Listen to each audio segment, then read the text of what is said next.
humans can transform much more dramatically than people think, is sort of at the heart of my research. It leads to this sort of profound reset of the operating software of the system, to put it in kind of scientific terms. From the Buddhist perspective, what it does, it breaks some fundamental delusions about oneself and reality in a way that is a line in the sand that you don't return from.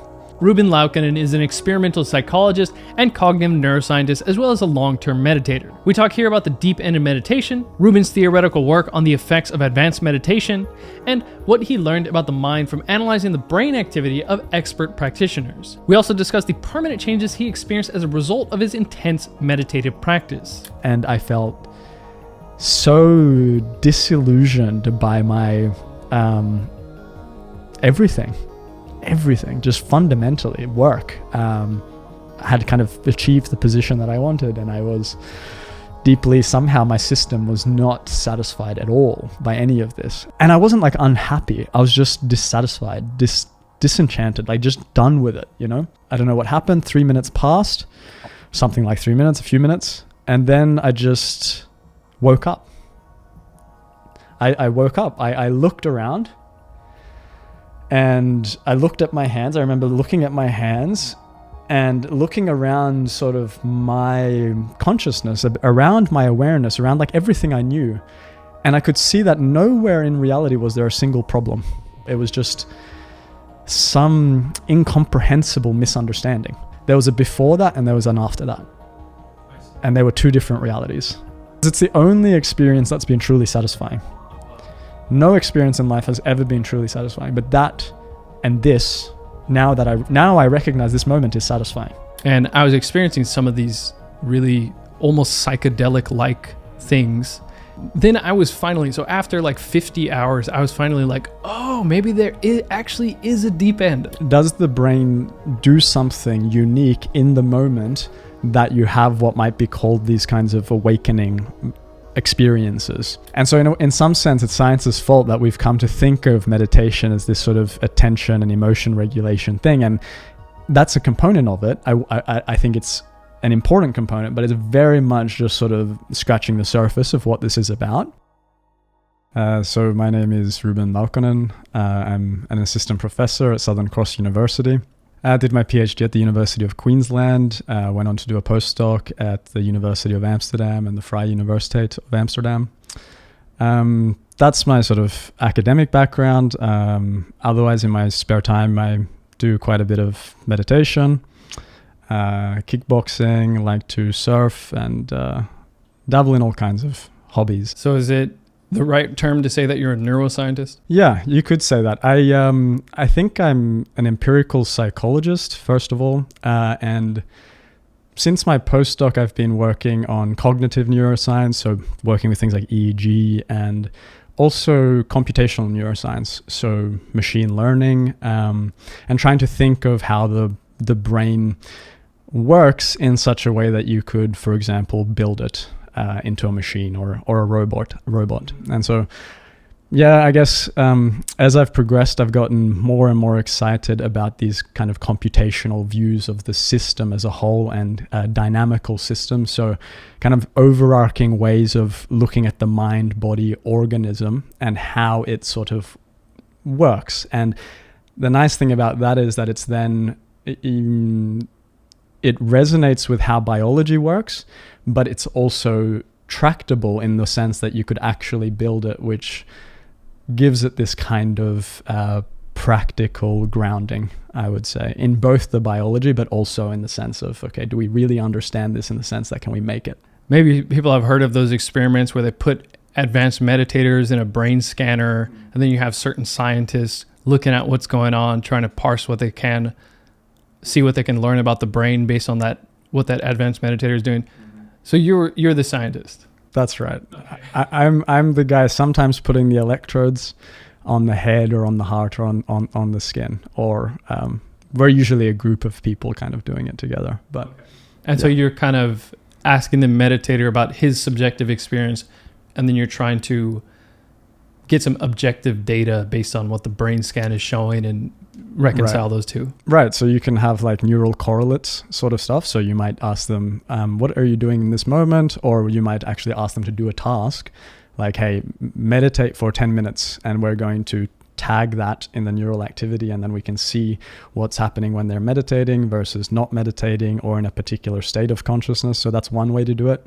Another way is to actually give them tasks. So, I might present stimuli or try to probe them in some way, because this also gets you a kind of more concrete or causal data in a way. So for example, if I can see that your perceptual apparatus is changing in this state, and that's supported by the neural activity, then you can kind of get at the states from multiple angles, from the brain's perspective, from the phenomenology perspective, but also from the kind of behavioral or perceptual perspective. So you're basically analyzing the experience of experiencing things from several different perspectives to get an understanding of basically how the brain works.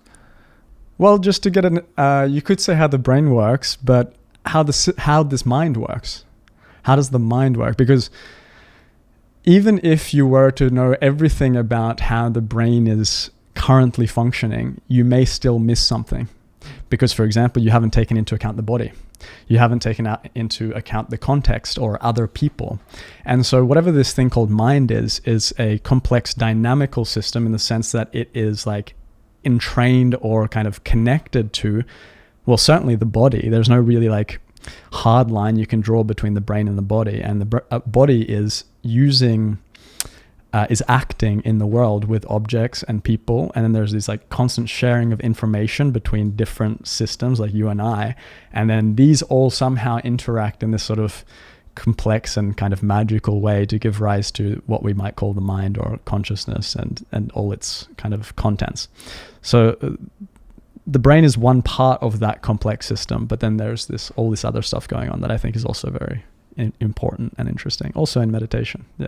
So is meditation and looking at these advanced meditators in your different studies, that is basically giving you more insight into how the mind works, say more so than, I guess the question is, why can't you just have a normal person come in, and then just, do whatever they're doing and then just say, okay, that's how the mind works. I like this framing because it points out that, for me as a scientist, I am a meditator, but I'm not there trying to prove that meditation works or something like that. But if you think about it and you want to understand like what is the boundary conditions of what is possible with this human mind and this human body, just like you would want to study athletes to understand how the body works, if you want to understand the possibilities within conscious experience and within the mind, then you would study people who have the highest amount of expertise in changing their consciousness from within. And so it reveals two things. It reveals how plastic the system actually is, and what are the possibilities. And it also reveals things to do with like health and well-being and how you can just transform the system in general. I mean, I didn't mention much about my research, but this idea that humans can transform much more dramatically than people think is sort of at the heart of my research. So meditation is one of those things that make people transform. Profound insight moments are things that make people transform. It seems like things like psychedelics are also having a lot of renewed interest and growing evidence that they create these moments of profound plasticity that cause change in the human mind. So I think like the overarching theme is like, especially these non-linearities in human experience, I find fascinating, that you can just like have one kind of mind in one moment, and then somehow with the right kind of conditions, both internal and external, you can have a new kind of mind emerge. Okay. I think that's fascinating. I think most people have the impression of meditation, it's like you sit there and you quiet the mind, and then you're like more focused and you got maybe more willpower, and you're not as you're like more calm throughout the day, so you can do your work better and you're a better CEO or whatever, which is great. But could you share something that might enlighten people on on like what the deep end of meditation is, what progress can be made in terms of stepping past the just improving focus or calmness? Like what else do you get from meditation, from doing really hardcore meditation? Yeah, and part of, I think, society's assumption that meditation is about kind of just calming the mind a little bit so you can, work better or feel a little bit better. Science is a bit responsible for that, like contemporary science, because, I think in the beginning of doing this meditation research, it was a kind of wild thing for scientists to do. It was kind of woo and edgy, right? And so when they wanted to get into it, they had to do it in a very sort of gentle way and frame meditation as, for example, just focus, or just being able to regulate your emotions a bit better, or focus the attention a bit better, and then, start there kind of thing, without scaring all their scientist buddies and losing their job as academics, you know what I mean? And you can read stories about some of the people who started meditation research, maybe in the 80s or 90s. This is what they say, that it was a kind of scary thing for your career, like you need to be really established. And so in some sense, it's science's fault that we've come to think of meditation as this sort of attention and emotion regulation thing. And that's a component of it. I think it's an important component, but it's very much just sort of scratching the surface of what this is about. And, a lot of of course, these meditation studies and these traditions come mostly from the East, things like Buddhism, things like Hinduism and Taoism. And so we've kind of taken this watered down version of it and then tried to study that. But the reality is, if you look at these traditions, what they're talking about is something much more profound. They're talking about losing the sense of time, space, self, being liberated, things like enlightenment, the Tao, the great flow. They're talking about something much, much deeper. And of course, then if you look at specific components of these traditions, they can be extremely detailed in their maps of what unfolds in the mind and consciousness. And so as the kind of contemplative science, as it's called, this field has progressed, people have, like myself, we've started to be, you could say, allowed or rebellious enough to just not care and to research this stuff, because now we've seen how well meditation does work for things like attention and emotion regulation, and now it's part of kind of mainstream interventions in clinical psychology, basically anywhere you go. But then a kind of next sort of frontier for meditation research is to get into this deep end. And this deep end is kind of a huge rabbit hole. A huge rabbit hole. Yeah. So at the start, it was kind of akin to saying, I want to experience these so-called, let's say, mystical experiences, spiritual experiences that people can have, mind-altering experiences that people can have while meditating. If you were a scientist who wanted to investigate that, you were kind of like akin to the weirdo who wanted to see if LSD could be used as a truth serum or That's right. To put it into context, the kind of deep end of meditation, let's say, would you say that some of the insights and shifts in consciousness are akin to psychedelics, maybe less fantastical and picturesque, but do you see any sort of overlap? Is that a good way to kind of give people an idea of just how deep the deep end is, or is that kind of an exaggeration? The answer for me is yes and no. I think there's obviously a relationship between these two things. One of them is clearly that they alter our consciousness. They somehow change the mind in a dramatic way. And of course, there's some connection between the experiences that people have on psychedelics and meditation, because we got meditation to the West via Westerners taking psychedelics and then going to India and meeting these teachers and then bringing them back. People like Ram Dass, for instance, or Alan Watts and so on. A lot of these people started by having some profound psychedelic experience, and this revealed something about their mind to them that resonated with these traditions. So I think it's undeniable that some of the new states of consciousness or insights that emerge or the new way of looking at reality that emerges is somehow connected between these two things. I think that's the case. But I think meditation has a much more, specific goal, let's say, in most traditions, and that some of the more profound insights that happen on meditation are not easily or guaranteed to be attained, even if you take psychedelics like your whole life. That's my personal opinion. And then there's, of course, differences at sort of the biological or neural level between the two. And I think also an exciting path forward is research at the intersection of doing both, perhaps. Okay. Yeah. It sounds like the people who took the psychedelics and then got inspired to go and investigate meditation, they kind of got this, let's say, glimpse that there is another side to reality. When you're doing psychedelics, it's kind of like you have no idea what it's going to show you, but meditation is more like a more measured, like let's carefully, look around the territory and investigate it. And I can say something about this. So just as one example, I think there's many different kinds of insights that emerge. So you can have, for example, what I call content insights, in the sense that you can have novel ideas, like creative perspectives, an idea for a business or how to solve a problem or so on, right? It has like a specific shape or content to it that you can communicate.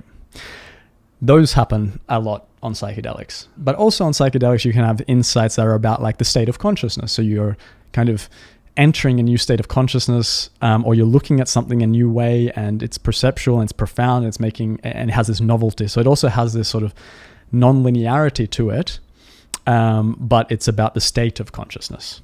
Okay, but now if you think about what meditation is doing, you can also have content insights in meditation, new ideas. You can also have state insights. You enter a new state of consciousness.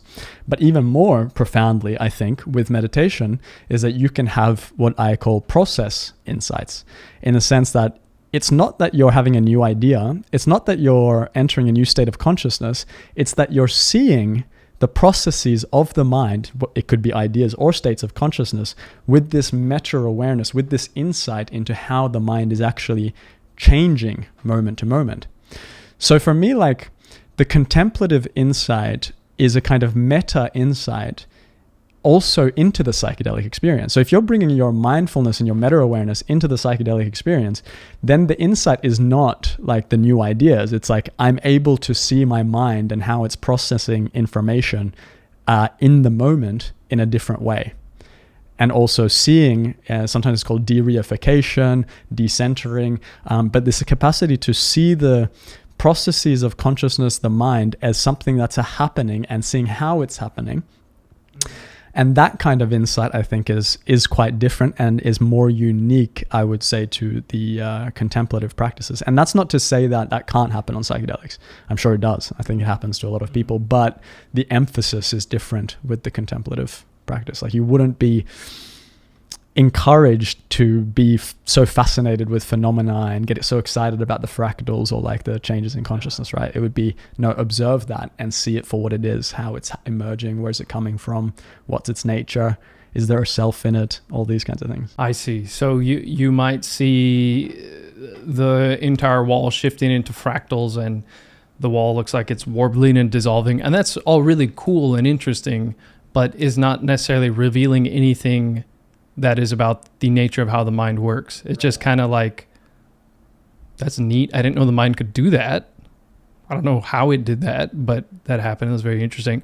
But then meditation is more just simply watching the upstream and downstream processes going on in the mind of like, oh, this happens. And as a consequence of that, that happens. So for example, you might have a thought, and that thought triggers an emotion, and that emotion triggers an intention. And then an action happens and you scratch your leg. But then you can kind of clearly see like, oh, that these steps had to take place. Those dominoes had to fall. And then the action, I didn't just say, I must scratch my leg. It's like a... Right, exactly. That, and you can illustrate this distinction also by seeing that the contemplative meta insight about having an insight is, oh, I recognize that an insight has emerged in my mind and that it is also just a thought, right? So it sort of illustrates this distinction. Yeah. Okay. Do you think enlightenment exists? What is it? And 2 questions. What is it from your point of view? And is there anything you can share from the neuroscience point of view that suggests that maybe it is a phenomenon? And if it is a phenomenon, what happens during that phenomenon? Yeah, okay. This is a huge question, but I'm excited to try to talk about it. And I have to put on a few different hats here. Like I need to, there's my own sort of sense of what it might be as a kind of meditator and within my own sort of conscious experience and what I've come to interpret it as.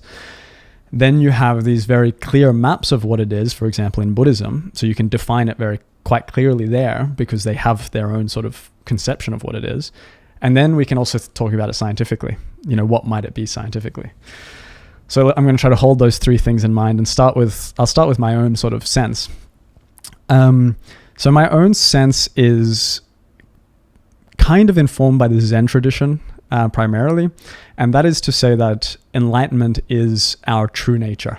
It is just an expression about actually that which we all are fundamentally.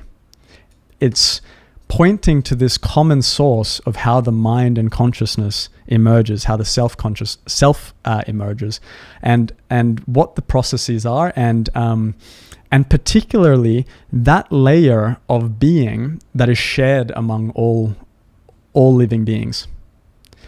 To me, that layer, that space within which science emerges, that space within this conversation emerges, that space within Buddhism emerges, that space within Hinduism emerges, that space between all conceptions of reality emerge. To me, that is enlightenment. So this is my personal view on the topic. And then we can go to kind of a Buddhist perspective. And I think these are really interesting because they give us tractable scientific hypotheses. So for example, in the Buddhist tradition, you have the construct of stream entry. So this would be the first of 4 stages of enlightenment, and the 4th being arhatship, which makes you a fully enlightened being. And stream entry is characterized by a few really... So you're saying that enlightenment isn't just, you don't just go from off to on, you're not enlightened, now you're enlightened. So you're saying it's a progression. There's like a stage, you're a little bit more enlightened, you're a little bit more enlightened, and then at the 4th stage, you're fully enlightened? According to Buddhism, that's according to classical, canonical Theravada Buddhism, that's how it works. So that there's a bit of a transition from even canonical Buddhism to, for example, the Zen or the Tibetan traditions, where the earliest texts are kind of dated to about 500 years after the sort of canonical Buddhist texts. And there's less emphasis on these 4 stages, but you do see those stages expressed in different ways. For example, you have the Zen bulls, which is this famous illustration of the stages of awakening within the Zen tradition. And all these things kind of point to a similar progression, you could say. But it is most sort of, let's say, abstractly and concretely defined within the Theravada canonical Buddhist tradition. And within that tradition, you have these 4 stages, ranging from stream entry to arhatship. And they are meant to have very specific changes to the mind occur when they happen. Again, things that you can empirically test in the lab potentially. And that's actually what we've kind of been doing recently is trying to get at these enlightenment experiences. So now talking about, again, that deep end of meditation, this is really the deep end, and trying to see what's going on there. So you have investigated some advanced meditators who allegedly have achieved some or many of these stages of enlightenment. Do you find that their brain is indeed operating in a different way, or has the capacity to operate in a unique way when you investigate them in the lab? Yeah, so the question is more about, does the brain do something unique in the moment that you have what might be called these kinds of awakening experiences?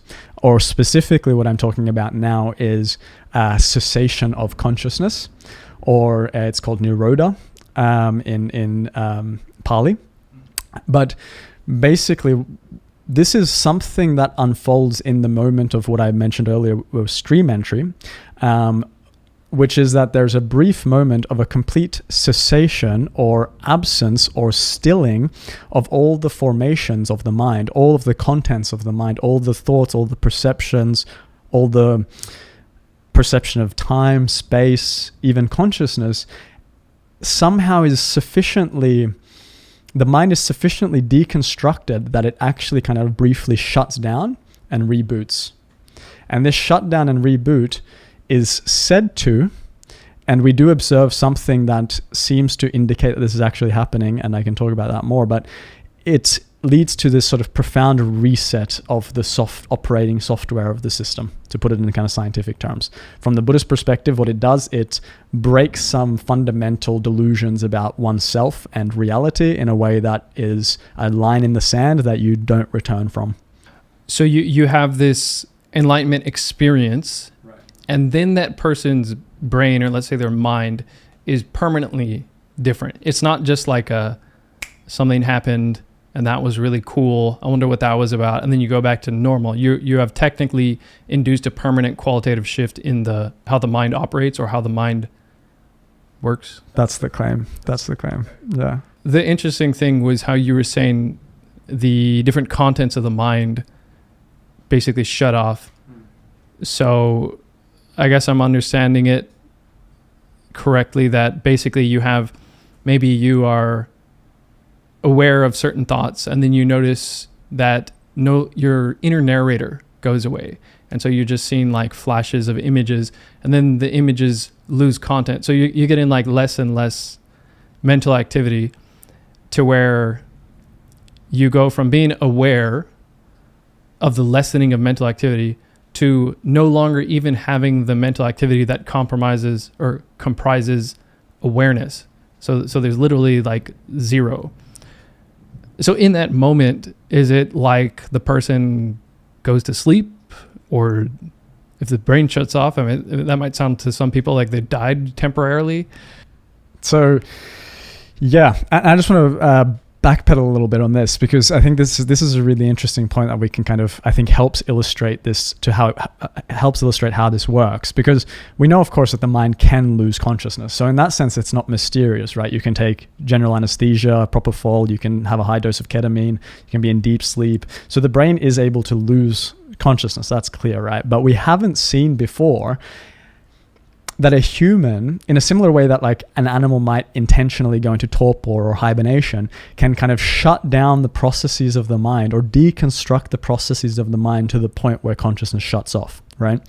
And in our sort of theoretical work, we've shown how this maps on really nicely to the way that the mind builds like a model of reality. So the mind, we can say now quite confidently, builds a model of reality in levels of abstraction. So to illustrate that, like you can have a cup, which is just a sensory experience, right? There's just like lights and edges and so on to the sensory data. But then I can conceptualize that into a cup, and then I can talk about a cup and so on. And so there's these layers of abstraction that unfold like really quickly in each moment. And then basically through this deep meditation, what seems to be happening is that you go through these levels of abstraction that are constantly being created in the moment, and you slow that down, you deconstruct it, you have the insight into how it works, and the mind lets go more and more deeply until it lets go of its processing, its sort of habitual creation of the moment, to the point where it just breaks down. And this shutting down, or this breaking down, or this letting go, this deep, profound letting go, leads to this profound transformation of mind, and leads to this cessation of consciousness. And now, whether it's similar to sleep or general anesthesia or so on, I think we still need to do more research on that. But what we can say is that, for example, one of the things we find is that the brain desynchronizes its activity. So when you go into have one of these cessation experiences, you see this very strong desynchronization, that is decorrelation between neural activity in the brain. So usually activity, for example, in this part of the brain might be correlated, have a similar pattern to neural activity in this part of the brain. Now, what the really deep meditation does or seems to do is actually deconstruct that correlation to make that discoherent across the brain. And this discoherent, in a way, reveals how things are being pieced together. Because you can't have a perception of anything in reality without piecing things together. Like if I want to perceive a cup, or if I want to perceive you as a entity, I need to put together your arms and your legs and your torso with your mouth and so on, and perceive you as an entity. And same thing goes for everything. All the perceptual moments and data need to be grouped together, again, through abstraction. And what meditation does, it kind of disentangles this, you could say, this unification that the mind is doing, and actually in that process reveals a deeper unification, because it's taking all the little pieces of this moment that is just sort of coherently put together for us, and letting go of that habit of putting it all together into these objects and categories and thoughts and patterns. And then by doing that, you're getting this discoherence in neural activity. This is my hypothesis, which then eventually leads to the inference of consciousness, this habit of consciousness breaking down. Because, right, your conscious experience is always like a unified moment, right? Like if you pay attention to your experience, things are all happening in a singular, put together, coherent space. And if it wasn't, you'd be probably having a psychotic break or something like that. And so what the meditation does is kind of takes these pieces of this sort of coherent model of reality that you've built and separates it, right? So you're paying attention to one thing, you're seeing the separation between thoughts and feelings, perhaps. You're seeing the separation between your sensations and your reactions to those sensations. Then you might actually be able to see like the differences between your body, your perception, your categorization, your sensory awareness, your consciousness, and you're seeing all of these things for what they are separately, and how actually there's no self at the center of them. And so you're kind of gaining insight into how it's all put together in the moment, right? You're going deeper into the moment, to those earlier stages of construction. And in doing that, the idea is that you're desynchronizing what is usually synchronized. You're disunifying what is usually kind of, you could say, artificially or naturally or habitually unified. And by doing that, you're breaking down the assumption of consciousness itself. And then in that moment, the system is has its assumptions deconstructed, that this transformation occurs. And to allow that transformation to occur, the model has to shut off for a moment. Just like if you're changing the software of a computer, there's this moment where that change happens. And you can say that moment is a cessation or an absence, as this software kind of update or this model update in how the organism works occurs. And that is the sort of my scientific or working conception of how that's sort of happening. And just to unpack that a little bit more, I think what's happening is that as you go really deep into this meditation, both this active deconstruction, but also this like constant exposure to reality, and the reality of this moment, you can't ignore any information that is contrary to your model. So you said you can't ignore any information that is contrary to your model? There you go. Okay. Exactly. So what meditation does fundamentally, it asks you like, pay attention to this moment, right? Like let's just take this very simple instruction. So what are you doing there? You're basically telling this organism to stop running around confirming their models, confirming your habitual beliefs, and instead pay attention to what's actually here. What's happening in the now. And by doing that, you're like forcing the system to be exposed to all the error of reality, all the kind of mistaken assumptions that you have about how the mind, consciousness, and this moment emerges. And so you're kind of forced to make contact with everything that contradicts your understanding of reality. And now if you make enough contact with these contradictions to your model, and you keep on being exposed to this, eventually I think the system comes to the conclusion that one has been carrying the wrong model. We've been handed down an evolutionary, a societal model of how this moment emerges, how reality works, that has assumptions built into it that when you actually look at phenomena, breaks down. And when that breakdown of that model happens, a new model emerges, and that new model, I think, is what we might call the first step of stream entry. We'll skip over the part where we've basically got a neuroscientist saying that there is no self, but I'll tell you that almost all neuroscientists will say that. Really? Oh yeah. So that I think this is also why a lot of scientists like Buddhism specifically, is because a lot of the basic insights, of course, they're experiential in the case of Buddhism, but they're intellectual in the case of science. They cohere very well, like the layers of the mind, or the fact that the self is a construction, that all perception is an inference of the mind. Like Buddhism will say that everything is a conditioned phenomena, for example. That means that everything that you perceive is conditioned by past experience in some way. Like you can't perceive a plant without having some experience with plants. Otherwise you'd perceive it as like this unfiltered raw sensory information that you don't have any label for or understanding of how to interact with it, or it'd be shocking to the system to see a plant for the first time, or like a elephant or something like this. But it's because of our past experience that we're able to categorize things and interact with them in a meaningful way. And we know that because we can have visual illusions, we can have auditory illusions. Anything in the mind that can happen can break down. The inferences, the predictions, the expectations, the learning of the mind can always go wrong.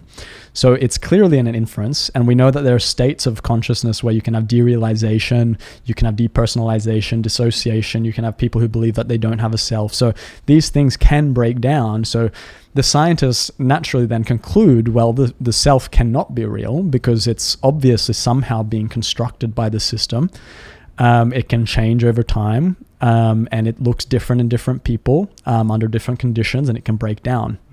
And it can also obviously break down if you take enough psychedelics or you take enough drugs. So the empirical evidence for this fact that the self is a construction is overwhelming. For the concept that you are a self acting and that your actions have a self attached to them, it's just another pattern of mental activity, just like you have a pattern of mental activity telling you I'm thirsty.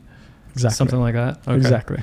And it has to be that way because everything that emerges in consciousness can change, can be messed with either by, for example, brain trauma, or again, like drugs or some other effect. So it has to be an inferential process at some level. Okay. And going back to the desynchronization of the brain regions when you're having a cessation experience and enlightenment experience, is it... I'm trying to think of a way to put it into like a picture. Is it kind of like when I'm talking to you, I have sound that I'm hearing, and there's a part of my brain that is hearing the sound, but there's also a part of the brain that is interpreting the sound and deriving meaning from what you're saying. But then there's also a part of the brain working in tandem with these other two that is looking at your lips to try and make sure that its deciphering of the sound is correct. And then there's another part of the brain that is trying to make sure I'm understanding your emotions, just so I can get a better feel of what you're saying, how you feel about what you're saying. So you have, listening to someone speak sounds like just one input, but it's actually, you have multiple different parts of the brain that are interpreting that. So then you get to a point to where you disassociate those to where it would be akin to getting to a state to where you're hearing someone speak English, but you can't understand it, and you're just hearing it as if you were hearing Dutch. Like it just like, those are noises. I don't know what the fuck that is. So. Right, exactly. Again, there's these layers of interpretation, and so you ground this beautifully. And just to again make that very clear, the input from the eyes goes to different locations in the brain to the input from the sound, and yet our coherent experience in this moment is connected sound and visual input of a face. And that goes for all your sensory experiences. They're all done kind of in this sort of parallel distributed way, but somehow they also come together again they're brought together in what's called integration hubs in the brain, where they're kind of pulled together, made coherent into these moments that seem put together and unified and clear, and we make sense for our adaptive action in the world. So that, again, it's this key process of inference, and these things can break down. So you can also have synesthesia. You can have people who start to experience different senses together, seeing sounds and so on. So you can see, again, like these processes of integration and disintegration that are always happening in the brain can always break down and are always kind of necessary for our normal consciousness and adaptive sort of action in the world. But they're built on assumptions that people are not usually privy to, right? Scientists, we know that this is happening. The Buddhist meditators seem to know that this is happening experientially, but most people go around assuming that things are just things that are just put together like that, and they really are that way, as opposed to that they emerge through a process of like complex inference and mathematical kind of putting together, that allows us to have this coherent experience. Okay, and so going back to what you were saying about the model, and the model kind of fails, or not fails, but you see the limitations in the model, and then it changes how you feel. So basically, another part of stream entry or an enlightenment experience or a nibbana experience is you have this model of how the world works, and then by desynchronizing these different parts in the brain or the mind kind of has to reconcile with the fact that its assumption of how everything is working is not necessarily correct, or its model is not complete. And then you finally get to a point to where you've desynchronized pretty much everything, and then you lose the awareness of awareness, and then you lose, like, basically there's like no perceptual activity happening. And so then the brain has to say, or the mind has to say, okay, if that can happen, then I'm like totally wrong about this. So we need to build a new model for how reality works, integrating that new fact that I got. And I've heard it, I think it was Jordan Peterson who was talking about this idea of you have this model of the world. And then say someone is married, they have a model of the world. They can't imagine in their model that their wife would say cheat on them. It's a very devastating thing. And so the reason it's devastating, or at least the way he puts it, it's devastating because your model of the world is utterly wrong. Your wife could cheat on you, and you could be subjected to so much pain from someone that you love so much. And so you're kind of like in this chaotic state. So then you have to make a new model, and it's very, very difficult, I imagine. But this is a good experience, or making a new model. Let me ground that in like computational terms. So this is how you would actually think about it in the way that you would build a robot, right? Like, so you have a certain set of priors or beliefs, and this is your model of reality when you put these things together. Okay, so you have this model based on a conglomerate of beliefs that you've learned through your evolutionary history and your developmental history. And you use this model to make predictions about reality. When you make predictions that are wrong, you get prediction errors. You get obvious errors, right? So if your wife cheats on you, you have a huge prediction error.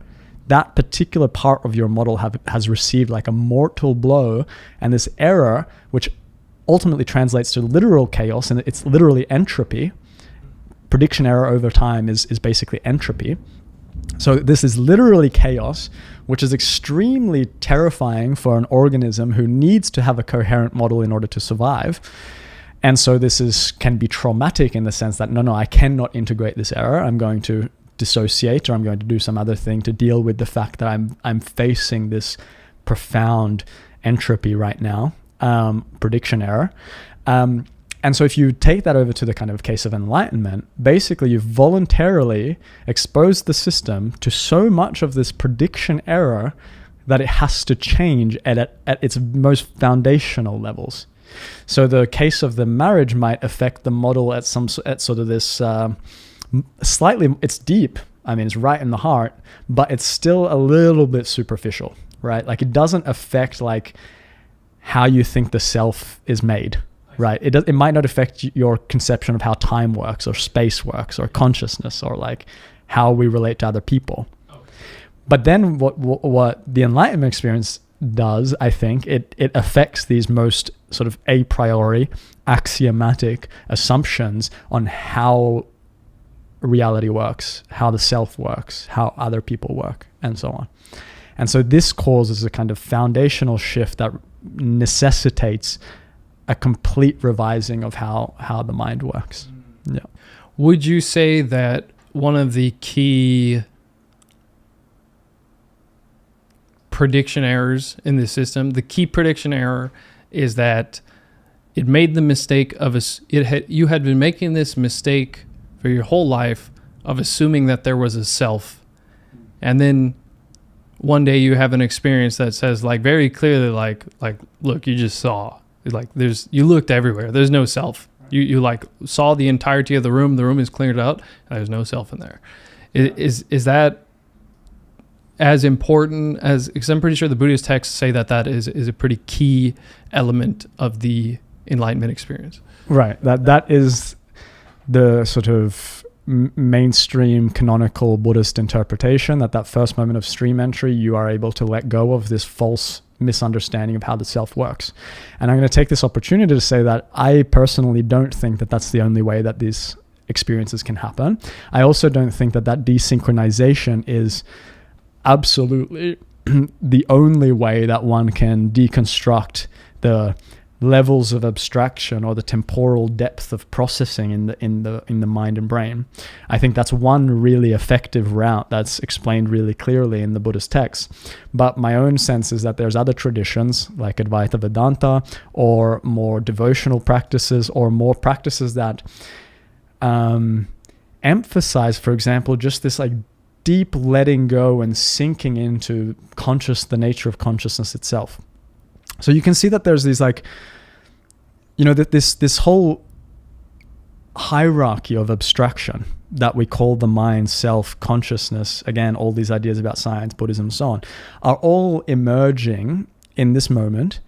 And other practices much more directly in a kind of non-dual way point to this source of everything.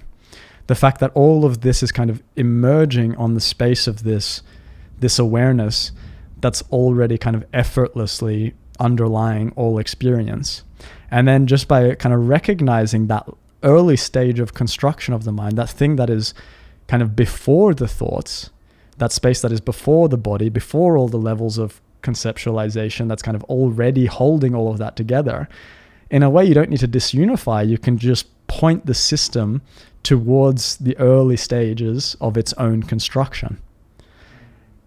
And if you can really recognize that, then it's, in a way you could say it's a bit of a shortcut. But from that deep perspective of the recognition of the underlying consciousness or awareness, or that which is even beyond awareness, then you can actually look at the abstractions almost from the outside. And this allows you to almost see the abstraction, see the mind for what it is, without necessarily going through the whole process of like very carefully disentangling everything. But maybe these lead to slightly different experiences or a slightly different road to those kinds of experiences. So my own sense is that when I speak to experts from these traditions, you get a lot of agreement about what happens at the end, like around this thing called stream entry, or around these very deep versions of non-dual realization. There seems to be a lot of connection between them, but the path is quite different. But I think they can be unified scientifically. Again, you can deconstruct and disunify experience like Vipassana meditation, where you separate everything, or you can just relax the system so deeply through self-inquiry or through sort of this recognition of this awareness that you're also letting go of the abstractions. Or you can go some other, sideways direction by doing Tai Chi or yoga or so on. I think there are nuanced differences between the Buddhist views ultimately and conclusions about the nature of self than some of these traditions. But the fact that they deconstruct the mind, albeit in different ways, towards this deeper into this moment, and this moment beyond all the conceptions is that same kind of void or emptiness, I think this is a very unifying quality across them. And my hope is that the scientific perspective, because it's based in the kind of computational mechanisms or the biological mechanisms, kind of brings these together in a useful way that allows us to talk about them without maybe all of the baggage and the dogma, let's say. Okay. Yeah. So you've got multiple different traditions that are aiming for the same destination. They're all just kind of taking different paths. Yeah, and that's that I'm not sure if they're aiming for the same destinations necessarily. Like they might have different end goals. Ultimately, I think that might be true. But I think any tradition that has an emphasis on, no, you need to come deeper into this moment. You need to recognize what is the mind. You need to observe it, have a direct experience of it. All of these are doing the same thing to the mind in the sense that they're de-abstracting the mind, forcing the mind to come into contact with the reality of this moment and all the prediction error therein, and to revise your models according to what you observe. And to the extent that the traditions encourage you to do that, you're getting, I think, common enough processes. Describing the enlightenment experience, and I think it's pretty hard to fathom, is what occurs afterward. Is it generally enjoyable? Is it like, are people like, oh, I'm glad I did that? Or is it like, oh, wow, my whole, like, I don't understand the world. I'm so lost. I can't believe I wasted my time doing that. Yeah, so it's kind of funny that we overlooked that part so far. Like, is this recommended? Yeah, so I think most people don't regret it.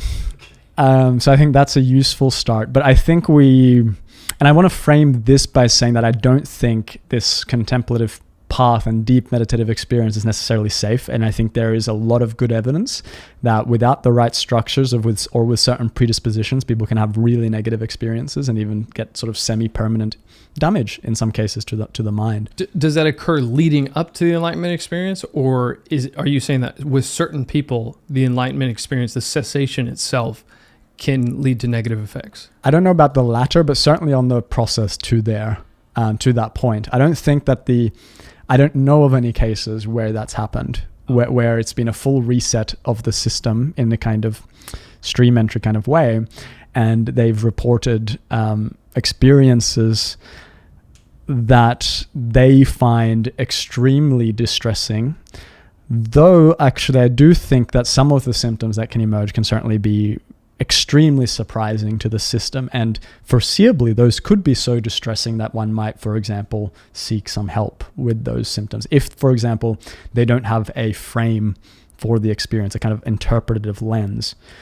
But I think the more common case is that someone who doesn't have experience with meditation goes on a very intensive retreat or something like that, and this gives rise to some experiences that they find really hard to integrate and are really troubling. And there's a set of researchers who are doing a lot of investigation about that and present many case studies. But it's also the case that in these traditions, those are expected, that it's part of the process is to go through these really difficult things. So there's a kind of, there's a container for it that there isn't necessarily, for example, in Western mindfulness. Like if you think that you're just going to regulate your attention and feel better, but then suddenly you deconstruct the self and that wasn't your intention, that's going to be extremely, traumatic potentially, right? Let me just establish real quick that basically, so on the path up to the cessation experience, the stream entry or the enlightenment experience, there's all these other transformative changes. Absolutely. Or maybe like shifts in perspective, unique experiences that you never expected. So it's kind of a long path to the enlightenment experience, to the cessation. And sometimes those earlier experiences can be extremely dramatic as well. And so often it happens that people mistake these other really dramatic experiences for stream entry and so on. And you know, this as a scientist, I have to say there is a whole lot of interpretation here. I mean, who's to actually conclusively say that this is the stream entry thing? There's so many bizarre and unusual phenomena that can happen in consciousness that ultimately I think we have to hold these things very lightly. Like like any ideas. So, okay. So you might get somebody who hears about the concept of enlightenment or stream entry, and then they go and meditate and they have this fantastical, exciting, amazing experience. And they're like, well, I can't even fathom anything more fantastical than that. That has to be cessation.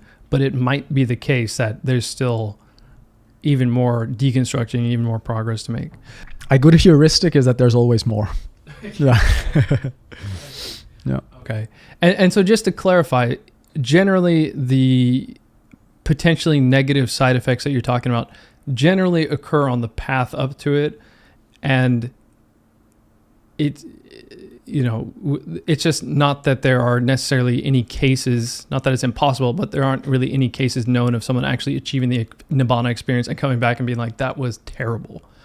Not that I know of, but it is an empirical question. I think the Nibbana, if you have the Nibbana experience, I think from my understanding of it, then no, like that's not possible because there is no mind. It's the end of the mind. So you can't complain about Nibbana because there's no one to complain about it, right? But the consequences of that experience or the interpretations, how the abstract mind-body system responds to such a surprising event, I think how that happens is as unique as it is as there are individuals. I guess we've established that generally enlightenment is a very good thing that not many people regret it that we know of. Okay. Yeah. Okay. And they're usually recommending it to others who are inclined. Right. Or we wouldn't be here. They'd be like, that was shit. I'm not going to tell anybody about that. Don't do that. Right. So maybe we could get a little bit more personal and talk about your experience with this stuff. What is your personal experience with meditation? Any sort of deep end experiences you had with it? Any sort of progression you had with it? Sure. But I will talk about my own experience with the kind of caveat that I don't call them enlightenment or necessarily these things. I've had teachers call them these things, but they're in the past ultimately. Like I'm like all actual meditators, they're still just showing up as just a human being, extremely ordinary. So whatever, if you're really holding those things tightly, then I think there's a lot of confusion because it's just something that's happened and maybe there's been change, but it's still gone and you're still fresh here in this moment, just like everybody else, right? Yeah, so like with the halo over your head, it's not that bright. No, exactly. Yeah. So I will say, and I've sort of briefly shared this actually like alongside my when I shared the scientific paper about cessation, because I got interested in these things partially because of my own experiences in them, and then meeting other people who I could then test with these things in the lab who can kind of do it on demand, which is not something I can do. But one case that makes me, I suppose, that grounds the whole thing is my own experience, which happened, a bit over 5 years ago. I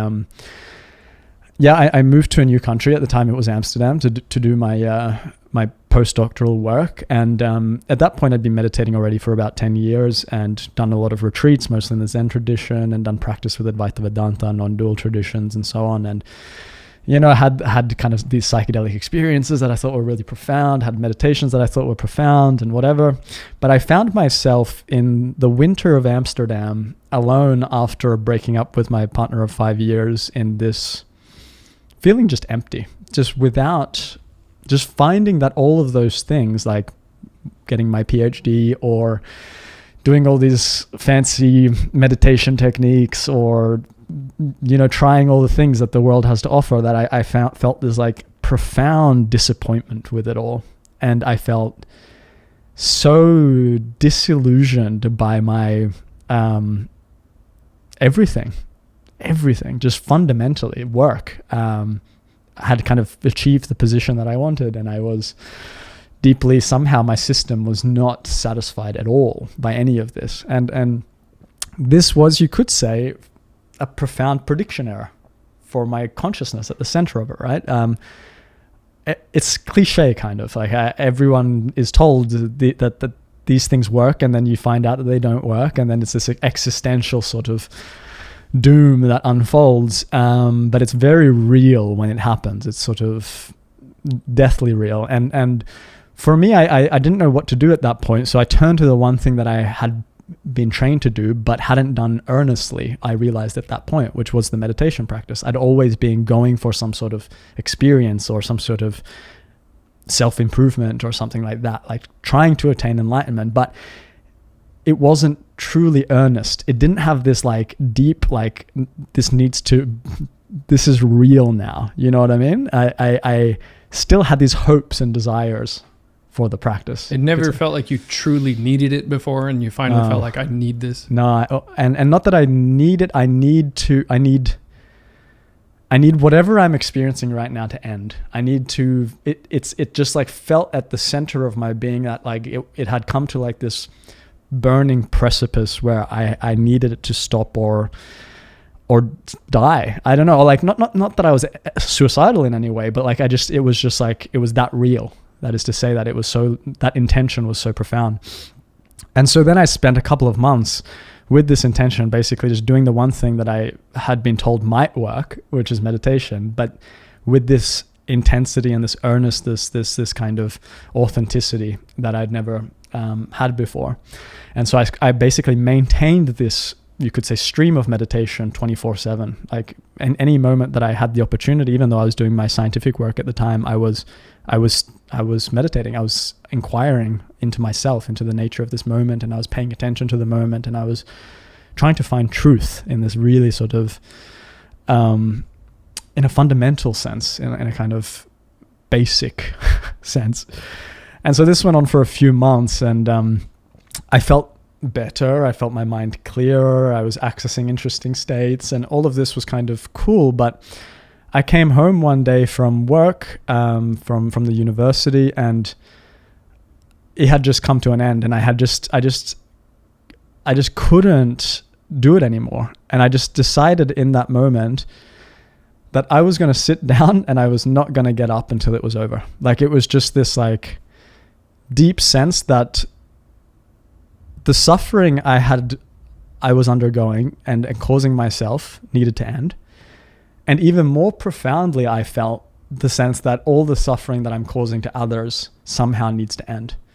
So there was this sense that there was this dissatisfaction or unhealthiness all over my reality, right? And I wasn't like unhappy. I was just dissatisfied, disenchanted, like just done with it, you know? And so I went down with this intention that like it needs to end now. I'm not going to get up until it's over. I didn't know what was over, right? Like what was I trying to get rid of? I had no idea. I just knew that like this has to happen like now. And so I sat down with this intention, sat down to do a bit of self-inquiry or something, but I don't know what happened. 3 minutes passed, something like 3 minutes, a few minutes. And then I just woke up. I woke up. I looked around and I looked at my hands. I remember looking at my hands and looking around sort of my consciousness, around my awareness, around like everything I knew. And I could see that nowhere in reality was there a single problem, that there was no problem to be solved, that like the whole drama of spirituality, of work, of being a human, whatever, it had all been a kind of dream. Not that I couldn't like remember the details. Like I could of course recall things, but I just couldn't see any issue with it, any of it.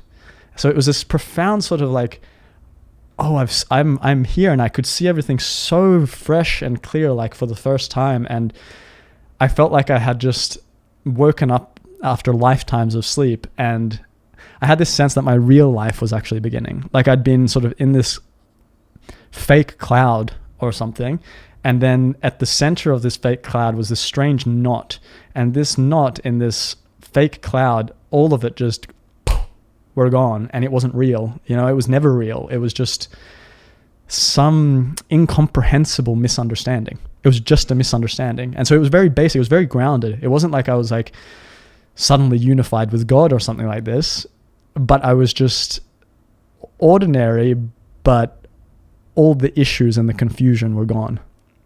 And I could see clearly, and I felt real, and I felt there was nothing to fix anymore. You know, it was just all okay. And lots of very interesting things unfolded after that. But and later experiences allowed me to kind of go through that process much more consciously, using, for example, these meditation practices, and to see the stages much more clearly, and to see the kind of system bottom out in a much more direct way, and see what is there when the system bottoms out, and see the phenomena of my mind from that perspective and how it all comes together. But this happened in when I went through this process again with more kind of clear tools to do that. But this first time was so basic. It was sort of like a transition from one reality to another. Yeah. So when that happened, you were meditating, and I guess, is it safe to say like you didn't, it was like you woke up without having fallen asleep, something like that? Yeah. Okay. And then I would say that there was just like a strange, I don't even want to say gap. There was just a line a threshold that was crossed, and there was a before that and there was an after that. I see. And there were two different realities. Oh, interesting. Okay. It's like, it's a cut. It's just a. I see. So it wasn't like if we were to put it into the analogy of a film, Yeah. you know, like a video film. Right. It's not that there was 3 frames that were blank. It was that 3 frames were just edited out. So you just see like. Right. Yep. I skipped from one place to another. Later on, again, when going through this process again, then you can see between the frames, right? Like I don't really like that frame, because I feel actually it's too digital, that way of looking at it. For me, it's much more organic. It's much more like you're seeing into the source. You're seeing into the basic nature of all of it, right? So it's not digital for me. It's heart centered. It's deep. It's in the core of our being, beyond the core of our being. And when the experience happened, you know, you had this mental relief of, you got rid of that big knot. Not even mental relief at the very core of everything. Relief at the core of reality, of course, my reality, but reality, right? Like in the body, the mind, consciousness itself, at the very, very center of it all was this profound relief. Did you see, did like your, I don't know, vision get better? Did your hearing get better? Like I'm trying to think of things that people could kind of relate to. Yeah, there was a profound, and there's interesting, I think, scientific explanations for all of this, but there's a profound like increased sharpness and saturation to all the sensory experience. So it was like, yeah, a little bit like being on psychedelics after that, but in a very sort of grounded way. Everything was just very clear, very, very clear and sharp and saturated and kind of beautiful. Yeah. Yeah. And sort of infused with this like bliss and peace that was just like all pervading and like was just sucking me into it. And it was just so, the kind of days, weeks, months after that were kind of filled with this source bliss consciousness thing, where it's like I was just like melting away all the time, or whenever there was a spare moment, into this sort of like expanse of bliss, consciousness, awareness. You said there was kind of like a knot at the center of reality, and that was a source of suffering. Yeah. So that knot never came back. It never reformed. It just kind of, after it untangled at that point. No, it comes back, but looser. Yeah. So the knot, this is my experience of it. So the knots of reality return, but they return in a way that is like much easier to recognize and much easier to disentangle. And they're not sort of, they don't hijack all of my being in the way that they used to. And then that's my just very simple practice now, is just to recognize where that clinging, where those knots emerge, and just kind of let them relax. Yeah. So it's not like let's say, it's not like if you were to get cut by a knife, it would hurt half as much now. It's just like you're experiencing more or less the same things, but the suffering derived from that is just less. Yeah, that's what I would say. But and again, just to emphasize that it doesn't make me or anyone else a special person. Like, it just doesn't make you because everybody has these knots, right? And it's I think I feel profoundly fortunate to have those knots a little bit looser than I did before, but I can't speak to other people's consciousness, and it definitely doesn't make me special. And I do feel that it's changed the way that I experience reality. I feel like it's like the system can't hold on to things as much. Like, I can still grasp onto things and get stressed out about stuff, but I just can't do it as tightly or for as long. Eventually it just doesn't stick. So reality feels lighter, like more ephemeral, but more, I would say more full of flow, and I would say more sensitivity. Yeah, and also more opening of the heart. I want to try one more analogy to kind of put it into perspective. And please correct me if this is wrong. So is it kind of like, because you just used the word stickiness, is it kind of like, say someone really pisses you off and then you're trying to do your work or something, and then like part of your brain is just like, hey, do you remember that thing that you're pissed about? And then you like trying to do your work and it comes back and you can't let go of it. It comes back, you can't let go of it. So that process of being able to that process of being stuck to particular emotions, the emotions just aren't as sticky and aren't as forceful and invasive. Yeah, I think that's right. And somehow that the system is just more easily able to recognize them for what they are. And through that recognition, there's this like natural, oh, okay, this is just a process that emerges now. And then there's more self-compassion in the sense that like, I know that there is no I controlling all of that. Like, I can't take responsibility for it because the self doesn't really exist. So it's like, there's this, I'm just, I guess, more okay with the drama as well than I was before. Not necessarily more than other people, but more than I was before. Nice. So it was generally a good experience. The best experience, because it's the only experience that's been truly satisfying. No experience in life has ever been truly satisfying, but that and this, now I recognize this moment is satisfying. This moment is fundamentally satisfying. Would you dare to say like it allowed you to, maybe not totally, but actually make some headway in escaping the so-called hedonic treadmill? Because you have the hedonic treadmill of like, yes, it becomes very apparent what the hedonic treadmill is with certain experiences. Like, I want to play video games every day. First, it's really fun. It's very cool. The next time, like, you know what to expect. It's not quite as fun. It's not quite as fun. It's not quite as fun. And so you get people who are addicted to different things. They could be addicted to video games, and they all report saying that they want the video game more, but get less satisfaction of it. So it's a very kind of cruel reality that the more you do something that is enjoyable, you're going to continue to crave it more, but derive less satisfaction from it. So this is finally an experience that it gave you satisfaction without increasing craving afterward. Exactly. Something like that. This is such a great way of putting it. And the reason for that is the experience of your true nature, of being in this sort of deep state of letting go, is way more satisfying by like 1 billion times than any possible hedonic experience that you can have that involves this sort of pursuit of something, right? There's no amount of dopamine that is as satisfying as true peace.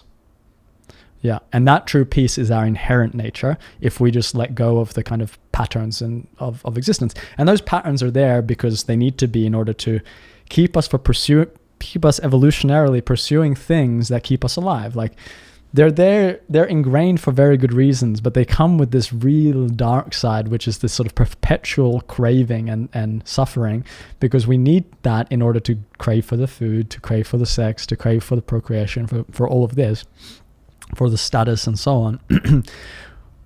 But when you recognize that there's something before that, which in some sense evolution didn't want you to recognize, then you can still do all that stuff. And I think it's natural to still do all that stuff, but it's just you don't derive your fundamental satisfaction from them. Your fundamental satisfaction is your true nature, your inherent being, this moment as it is. I think a lot of people are familiar with Buddhism. Maybe they're not familiar with too much of what is said in Buddhism, but I think more or less people have this idea that life is suffering. I think it's more accurate to say that life can be suffering. Yeah. A layer deeper is that suffering comes from craving, right? But then craving is what makes life possible. Life wouldn't be possible without craving. You need to crave food. You need to crave sexual satisfaction. You need to crave bonding with other people. But then if you're craving, the definition of craving is being unsatisfied with something, right? Like you wouldn't be satisfied if you were craving. They like imply each other, right? Like with craving comes necessarily a dissatisfaction with how things are. Like you're by definition having to imagine a kind of that something's missing and that you need to get that thing that's missing. But if you know that nothing is missing fundamentally, then this has a huge hit to the habit of craving. Yeah, that is highly recommended. So it's you should put it on the bucket list. That's right. That's right. Very cool. My brain's kind of ran out of questions. Like, okay, we're done there. How's your experience? Because I know you've gotten into meditation a lot recently, and is this something that you recommend? Has the meditation practice felt like it leads to a deeper satisfaction than the kind of usual habits of desire and the things that you do in your life? I mean, you're like super popular on YouTube. Isn't that enough? I imagine that all the kids these days think that that's the thing, right? Tell them. I'm not Mr. Beast yet, so it's not enough. That's the threshold you need to reach for true satisfaction. If I get You're there, the path of YouTube. Yeah, exactly. The spiritual path of YouTube. Then I'll definitely be satisfied. No, but a couple things to unpack there. So when I was growing up, my parents were into Zen Buddhism, and so when I was a kid, I would meditate a bit every Sunday, and I didn't particularly like it, and I was kind of like waiting for the cat to come and sit on my lap, because then that would at least be more exciting than having to sit there. And my brother was actually very much into meditation, and he was so into it that even though I couldn't imagine it being more enjoyable than playing video games, so I spent all my free time playing video games, it kind of left a mark on me, like there's probably something there. Like my current self doesn't have the ability to get interest in there, but let me take a mental note of that. Maybe that's something to explore later on. So anyways, I tried some psychedelics in Amsterdam, so it was legal. Those were very transformative experiences that got me really interested in this idea that there's more to consciousness, or there's something about the way the mind works, that maybe I can actually step outside of the matrix and see how the mind is actually working, rather than being affixed to perceiving it from within, looking from inside and not really having any perspective because I'm not stepped outside. So anyways, a friend introduced me to this concept of enlightenment is actually a thing that people are trying to do, and it's not just kind of a, let's say, fairy tale. Because as a kid, when I would hear about enlightenment, I was like, oh, that sounds like a really cool thing. I want that. But then I would also hear like, okay, so how do you get it? What do you do? And then there would be stories about like a guy was sweeping the temple and then he became enlightened. I was like, what? You have to kill a cat to... Yeah, right? It was like, okay. Or there's another story where like a student got their finger cut off and then he became enlightened. I was like, okay, I apparently enlightenment is a good thing, but I have no idea how to get there. So I'm just going to assume it's not really real. So anyways, a friend introduced me to the concept, and then he introduced me to Daniel Ingram's book. Daniel Ingram I've actually had on the channel. Really interesting guy, really helpful in understanding this concept of there is actually a path towards enlightenment. There's a path that certain traditions are prescribing. And so it's not just a sit as much as you possibly can and hope something will happen. So anyways, I ended up doing the TWIM tradition, which adds a step of like you are to focus on the meditation object, and then when you lose focus, when your mind wanders, you relax and then go back. Yeah. So can I just jump in just to say, because I think this is very interesting, that part of several random connections we have is that the TWIM method that you learned as a meditator is also the method that gave rise to the meditators that we tested in the lab who can do these enlightenment experiences kind of on demand. Oh, yes. Which is kind of cool, right? Like this is the connection partly as well. And that's the practice that you're doing, which is what's allowing these people to get in our lab and to do it kind of on demand. So it kind of points that there's something probably quite effective about this technique. Right. I should have mentioned that. So basically, we can say Delson's. Yeah. Okay. Yeah. So Delson Armstrong, the way I got interested into TWIM was my friend, your friend, recommended that I check out this video of him. It was this guy who had allegedly achieved all these enlightenment experiences, and yeah, just something about the idea and the things that he was saying were really interesting to me. And then I heard that there was this neuroscientist who was studying him and was actually seeing that, oh, he does have the ability to put his mind or his brain into states of operation that are very unique, and we would not expect that a normal person would be able to do that. So that's kind of how I got into TWIM. So long story short, I did a 10-day retreat in Japan. The first 3 days, I just focused on the breath because I still wasn't sure about TWIM. I didn't really know what I was doing. And then from the fourth day, I started doing the TWIM method. It was very difficult the first 2 days.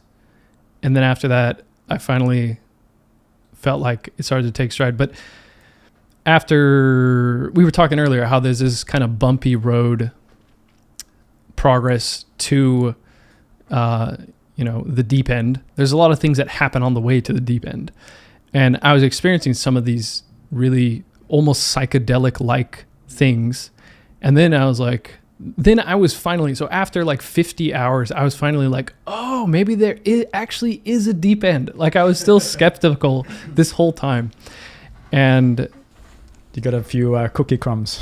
Yeah. I was like, oh, there is a cookie. I see there's like some sugar on the floor. There's got to be a cookie here. Yeah. So I kept going, kept doing the technique. It got easier and easier. And then finally I had this moment where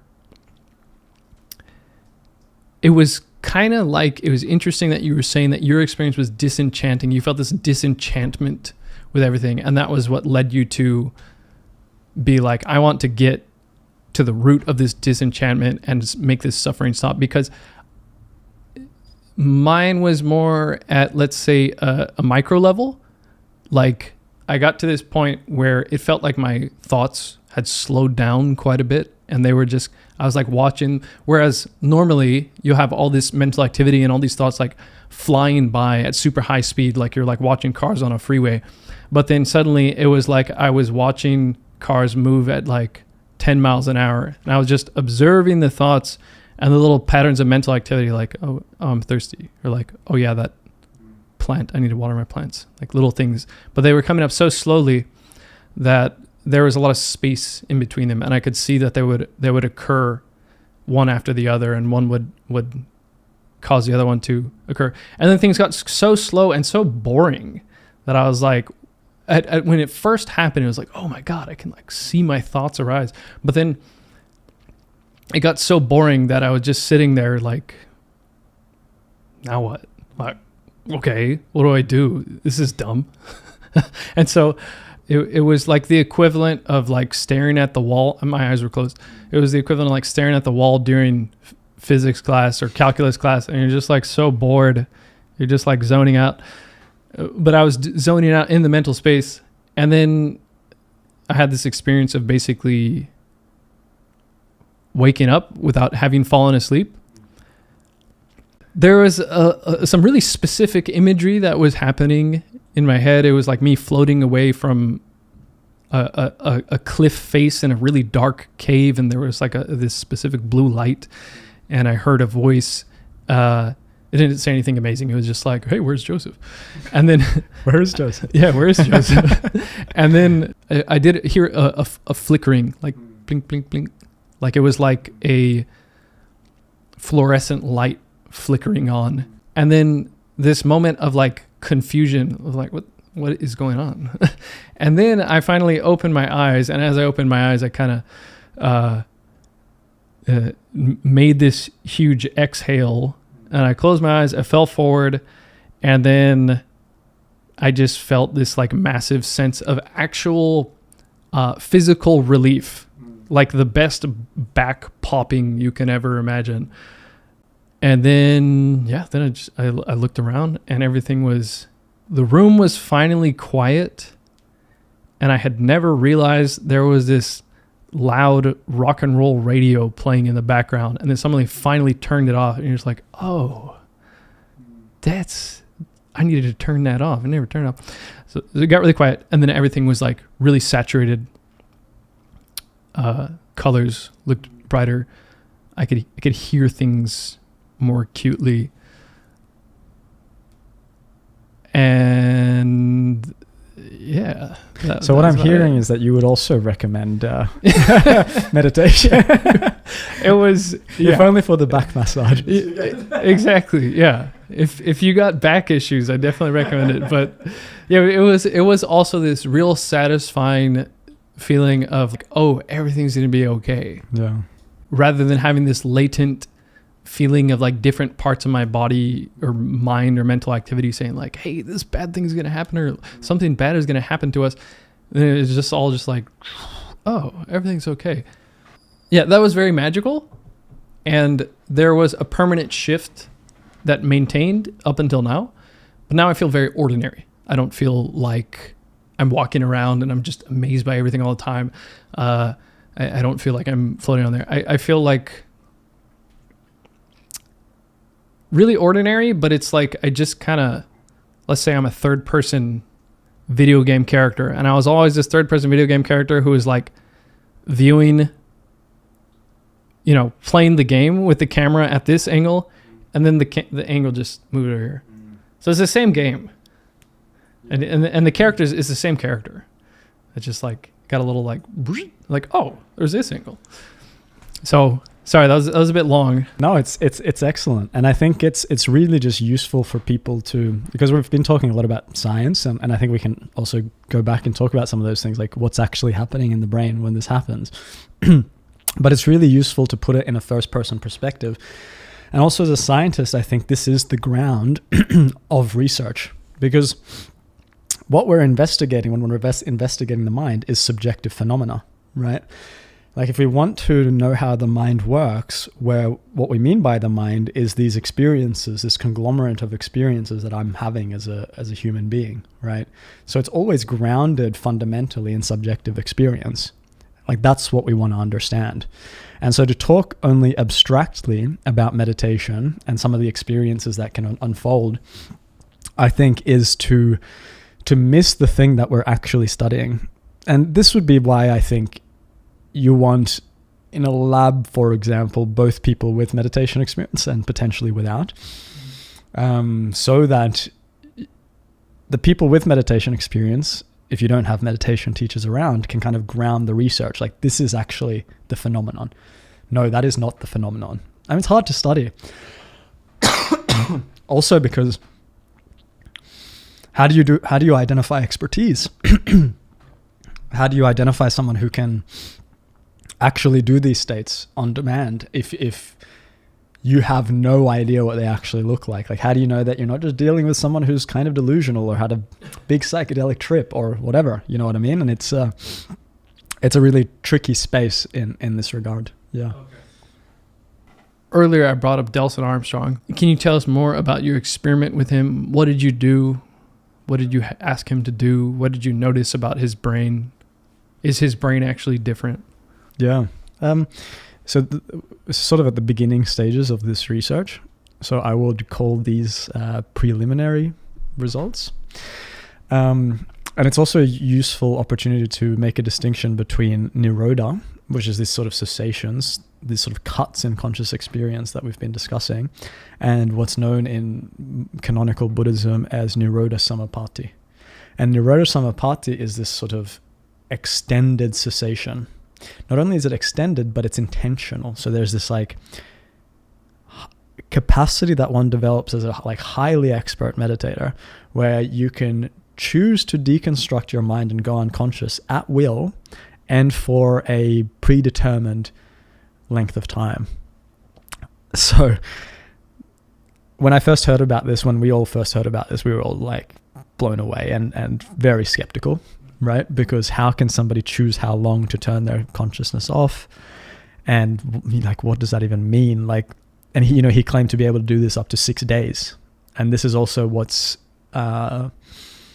talked about in the classical text, is not to go longer than 6 days, because then it might get risky for the body, which makes sense as well. And the idea is that you can go into this state and it's kind of like a mini hibernation state. Like you're gone as if like a blink of an eye, but 6 days have passed. And you're just sitting in your lotus posture or whatever posture you took, and just all this time has passed. You haven't used the bathroom, you haven't eaten anything, you haven't drunk anything. And so to be clear, we don't know that that's true, but that's the claim. And then when we got him into the lab, we basically, fortunately for science, because he can do it on demand, we can basically ask him to do this for the amount of time we need. We can ask him to do it multiple times. We can compare to different conditions. We can probe him in all sorts of ways. We can look at neural activity. And in fact, we measured physiological activity in all sorts of ways: heart rates, blood oxygen saturation, skin conductance, EEG, facial movement, body movement, eye movement. Like we were measuring basically everything you can hook up a person to at once, and then basically get him to do these extended nirodhas for different periods of time. We'd present some stimuli, and then we also got him to take a nap on a different day. But we collected a bunch of this data, and so he's really unique in the sense that he can do these extended cessations. And then we found something quite interesting in those, which is, and we discussed this already, that desynchronization of neural activity. So that was very clear with our participant. And then serendipitously, our colleagues at Harvard, out of Matthew Sackett's lab, were also looking at another meditator who can do these brief cessations that we've been discussing. And we found like really nice convergence between our data. So in both cases, you get this quite dramatic desynchronization of neural activity at the moment or around the cessation. So you have two different people who have the ability to basically desynchronize the brain at will. Yeah. Okay. And so you said that when you were going into this, when you heard about this person, you were super skeptical. When you saw the result of his brain scanning or however, whatever imaging you did, were you still skeptical afterward? Or did you think, okay, these guys are doing something? Well, the thing is that biological data cannot prove a subjective experience, right?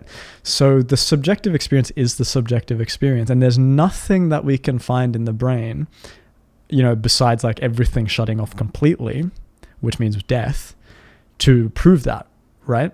But we see this interesting evidence that coincides with, for example, what you see with general anesthesia when you give people, when you turn them off to give them surgery. So you see some like commonalities in the neural activity, but no biological symptom, again, except for something that looks like death, which didn't happen. The signals remained present, but we saw these alterations to the signals, could prove the subjective experiences. So in some sense, we always are stuck with the primacy of subjective experience when it comes to these kinds of things. But what we can see, and I think we will see as more of our data comes out, is that the state is very unusual given its biological signatures. And given that it's very unusual, I would say this lends support that something unusual is occurring, right? I can't say that this means that he's actually turned the thing off.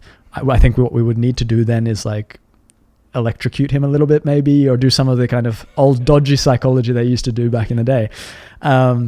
But I would like to do some kind of testing that would try to prove this. And it's not going to be a biological marker per se, but it could be biological reactions to some sorts of stimulations, things like startle responses, or these kind of very basic habits of the system. For example, to how they respond to an extremely loud sound or something like this. But the problem is that even comatose patients still have some responsiveness in the brain, and that depends on how deep their coma is or their vegetative state or so on. So even people who ostensibly really have lost all consciousness, even potentially permanently, still have responsiveness in the brain to some extent. And so the responsiveness of the biology, again, is not going to tell us whether this state exists or not. So objectively, something unique is definitely happening. However, whether you can confirm that this thing that is happening coincides with this subjective experience of saying, oh, I basically turned off everything and I have zero awareness. Yeah. So he's saying that. Yeah. And you're seeing something interesting in the experiment, in the scanner. But you can't objectively prove that, yes, he has no awareness here. Exactly. Okay. And no scientist can prove anything about subjective experience. So this isn't like a limitation that's constrained to special experiences. It's constrained to the fact that I can never really prove anything about your experience just from your neural activity. Now we can get a little bit closer because we can do machine learning. So I can train an algorithm to know what your brain looks like when you're perceiving the color blue. And then based on that training, I can with reasonable accuracy say that you're perceiving blue because you're having blue-like neural activity in your brain. But it might be hard to dissociate from when you are imagining blue or something similar to blue, or you're just thinking about color or in a different context and so on. And so it's very tricky just from any biological data to know what is happening subjectively with a person. Though the fidelity at which we can do that is getting kind of scary. Okay. So technically you could have somebody you could be measuring their neural activity, and you could look at the objective data and say, this person is clearly terrified. If the person says, no, I'm fine, then, throw the data out. Exactly. The ground is the subjective experience. Like the data can be saying that you're perceiving blue all at once, but if you're like, no, I'm not, the data's wrong, right? So the ground is subjective experience. Fortunately or unfortunately, yeah. You had him do the cessation experience, and you also asked him to take a nap. Yeah. Was there differences in that? Do you suspect that maybe he just kind of went to sleep when he did the cessation experience? Do you have any reason to suspect they're different at all? So I have a really nuanced explanation about that, but to put it simply, definitely we're seeing stronger effects in the cessation than in the sleep. And some of that data we haven't isn't out yet, but we'll see that later. But there's also the issue of like it's quite tricky to know when somebody's actually asleep as well, right? Again, it's anchored in subjectivity. So he said he was asleep when we did the measurements, and we had some biological indicator that he was asleep. Like you get rolling eye movements, for example. So your eyes do this funny thing just as you're about to fall asleep, but this is only before like early stages of sleep. So you have also these sleep stages, which you need to score based on particular neural activities. And it's a very subjective thing. Like a person has to score the neural activity. And so, we have some of those indicators, not all of them, that indicate that he was having a nap, and he did say he was having a nap and fell asleep and all of that. So that's what we have.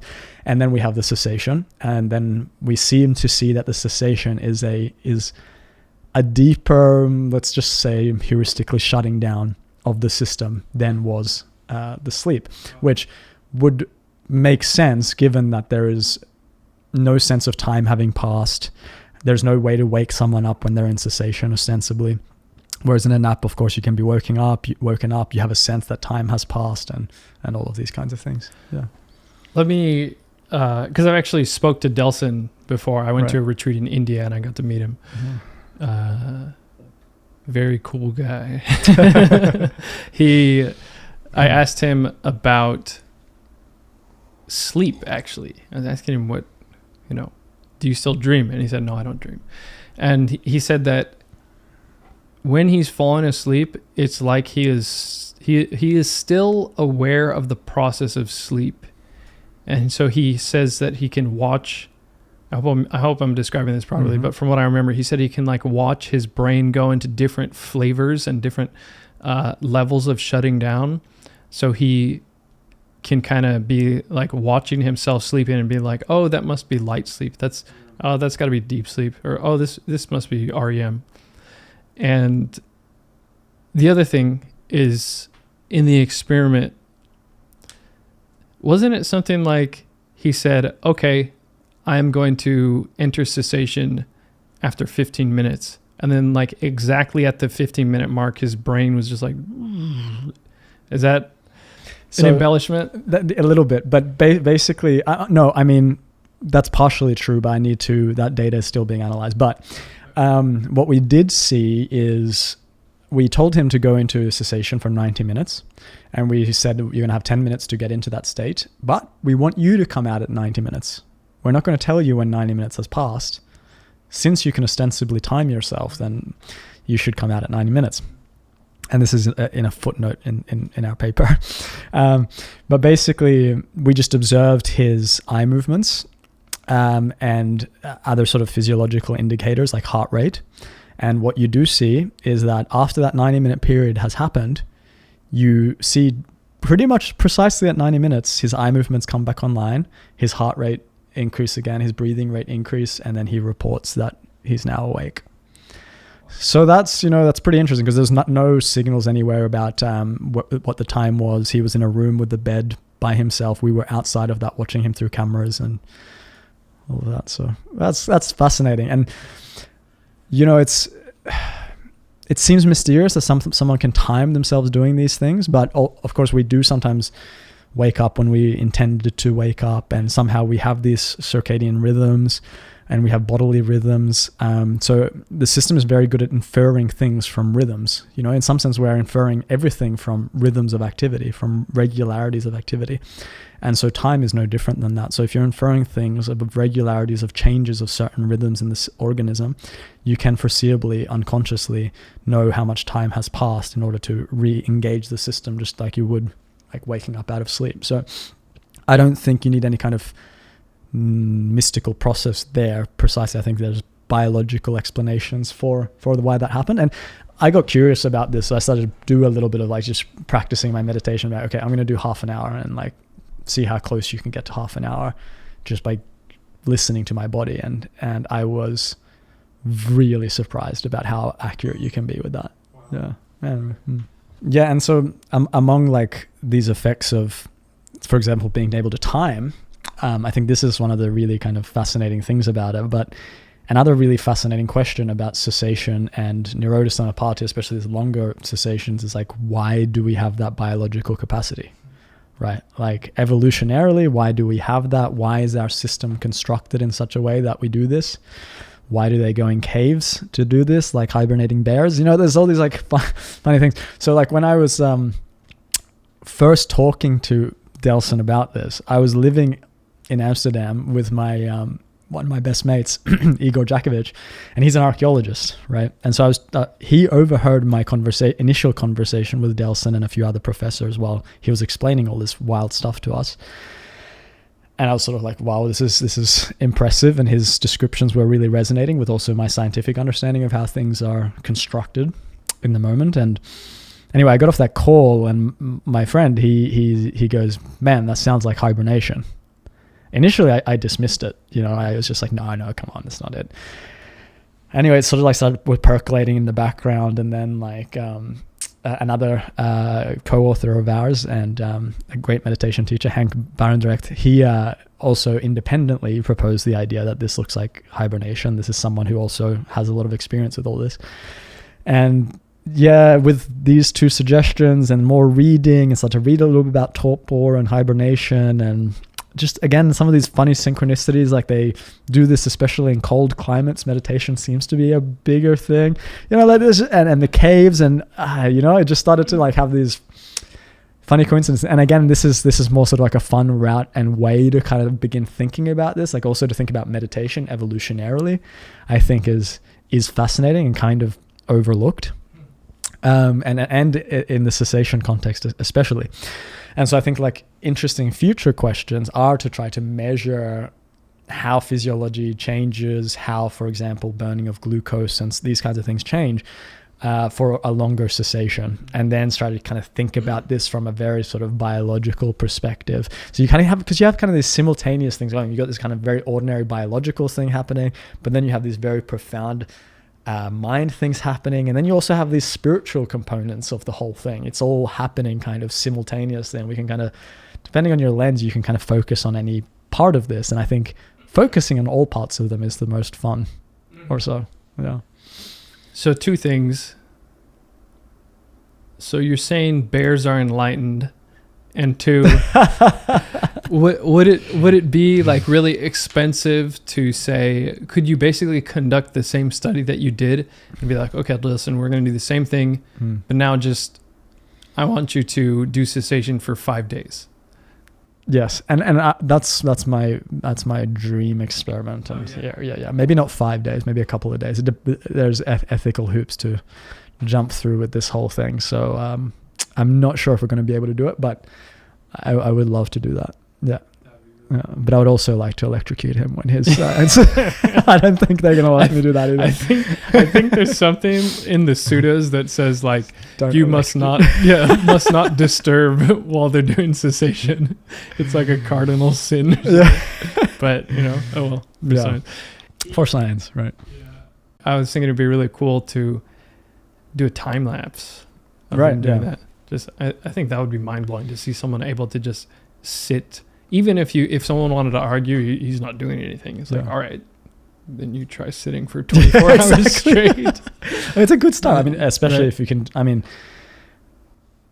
it would be awesome if he just put a camera in like a cave and just like did that. But it's kind of, I think, energetically or with the Buddhist ethics, it's kind of, it can be tempting to seem like those are the types of things you do for the wrong reasons. So I can also see why.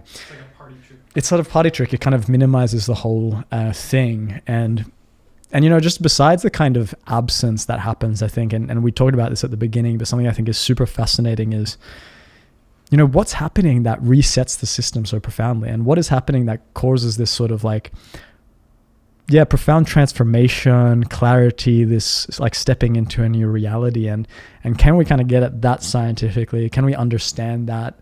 Can we build robots that have this quality so that when they embody themselves through AI, as they slowly are, that they're going to be kind of enlightened AI instead of like really have all the faults. Yeah, all the neurotic AIs. Yeah, right. I mean, we're because we are kind of building these AI systems based on how we are ourselves.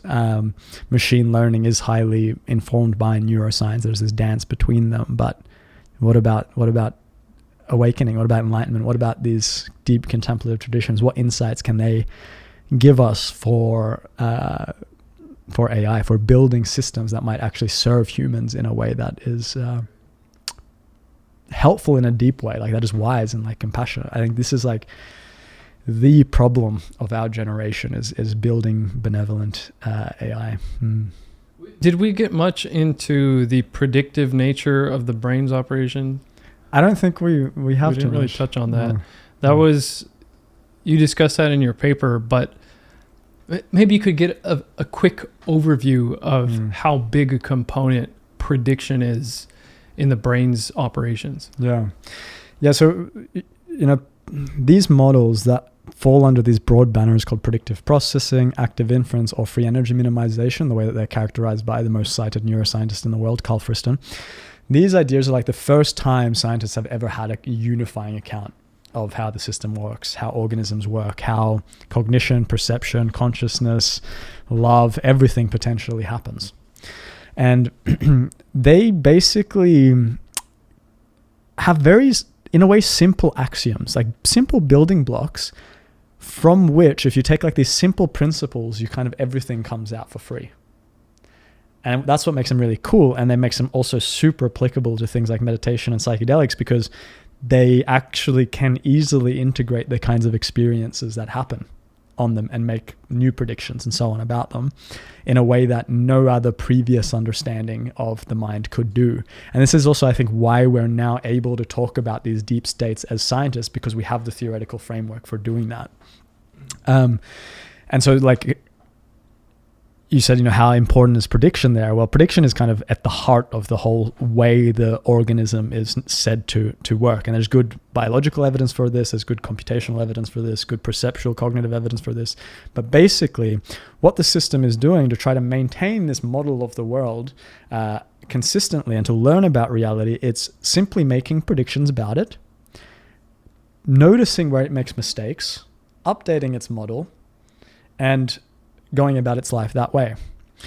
And so it's a very simple thing, right? So you have a model, you make predictions based on that model, you get errors, you update your model. And then it gets more complex from there, because this happens on multiple levels throughout the hierarchy of the mind. Again, from like simple perception to categorization to thinking to really higher order selfing. And basically, what you get is when you just understand that people are reducing prediction errors, which is just reducing entropy in the long term, it's just reducing this chaos, you get an organism that behaves the way humans behave.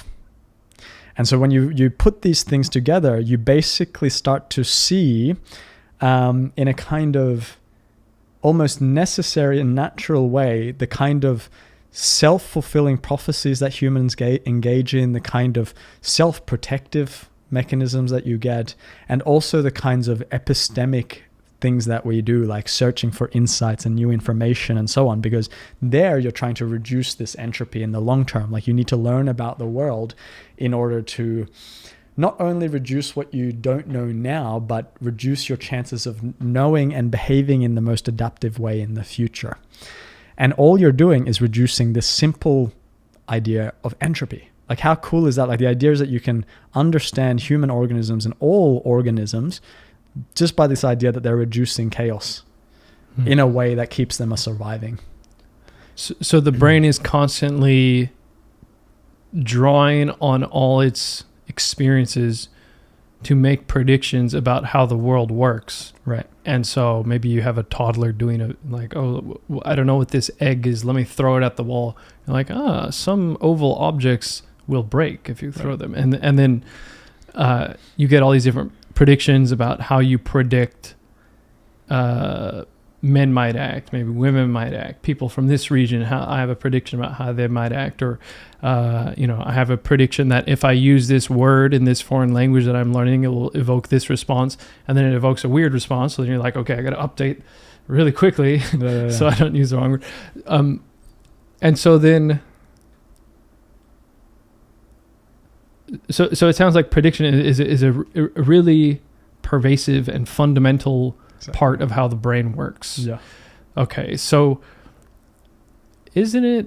what do you think about the fact that these large language models, which look like they have some sort of consciousness, I mean, on the surface it appears like that, they really talk like a human that has consciousness, and their key function is basically they became what they are by trying to guess, trying to predict what the next appropriate letter would be. Yeah. Well, I think that's why they were built that way, right? Because we kind of came to understand that this is how the brain works. And you see that when you take the simple process of prediction to its extreme, like you give it a lot of data and you just get it to predict, you get really impressive abstract capacities like theory of mind, the ability to take your perspective, the ability to respond appropriately, to answer your questions in creative ways, to generate images and all sorts of things.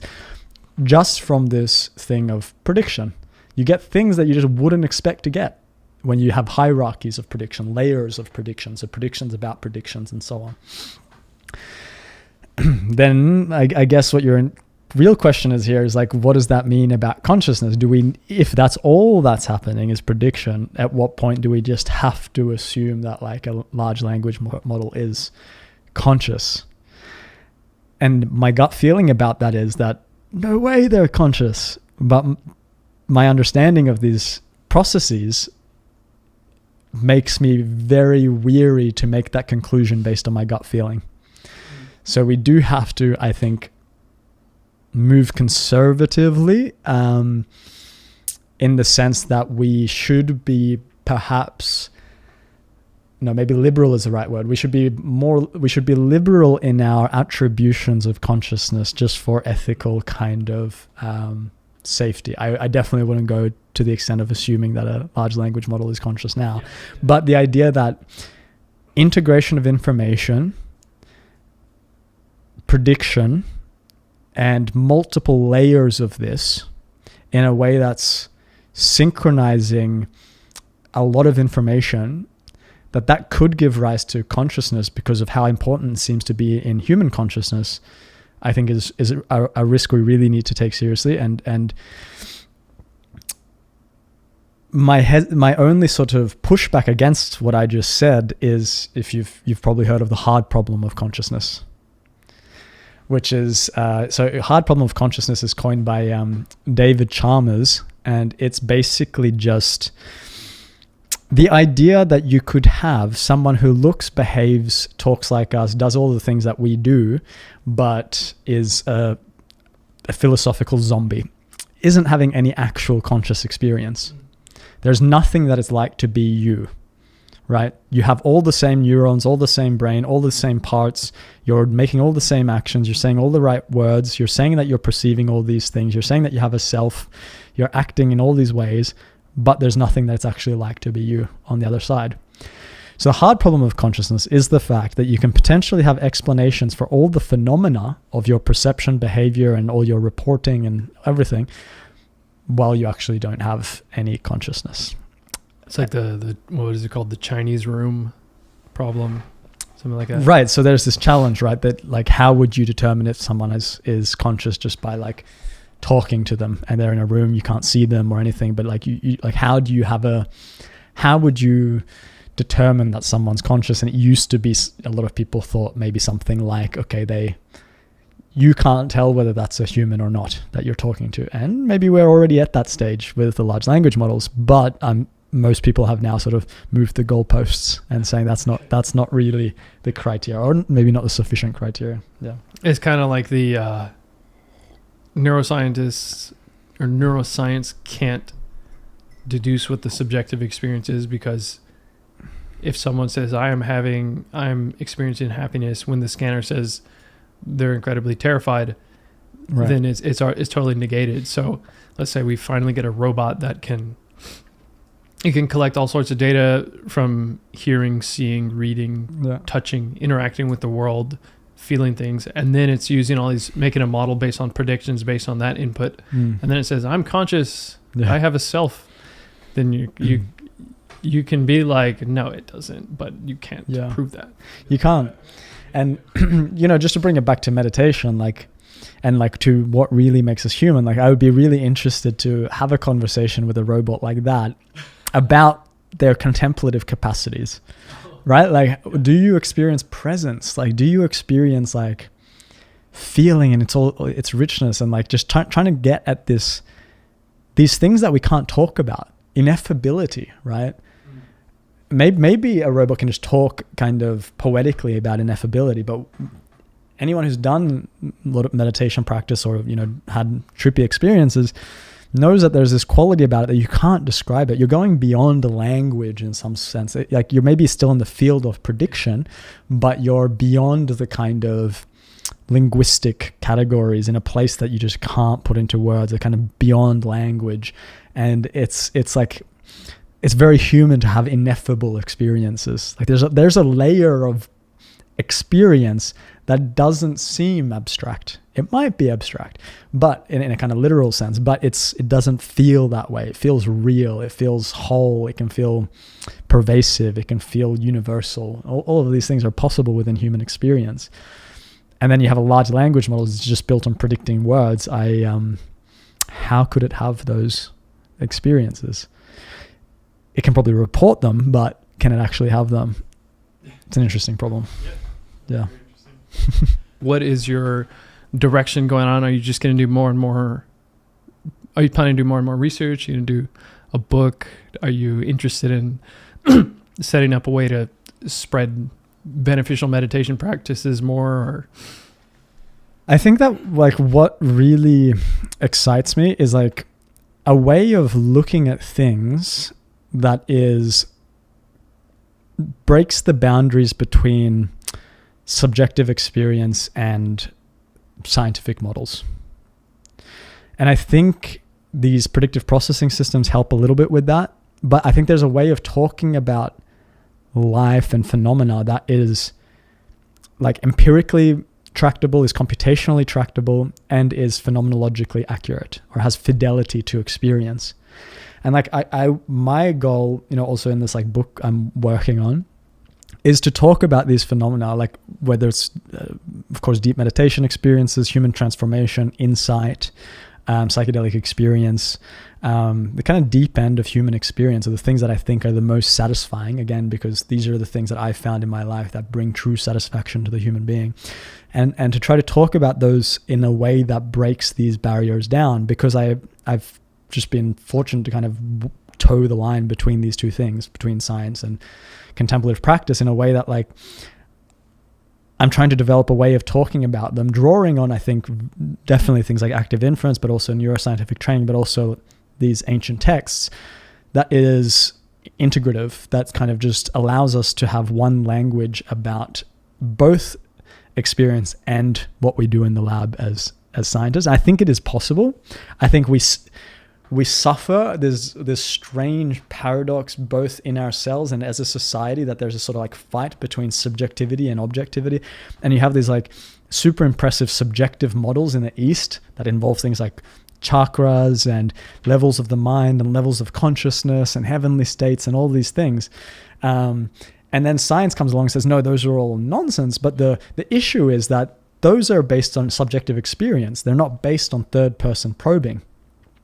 And so you end up seeming like there's this conflict, but I think there's a way of talking about all of these phenomena that is true to the subjective experience and the richness of that, and doesn't restrict it with like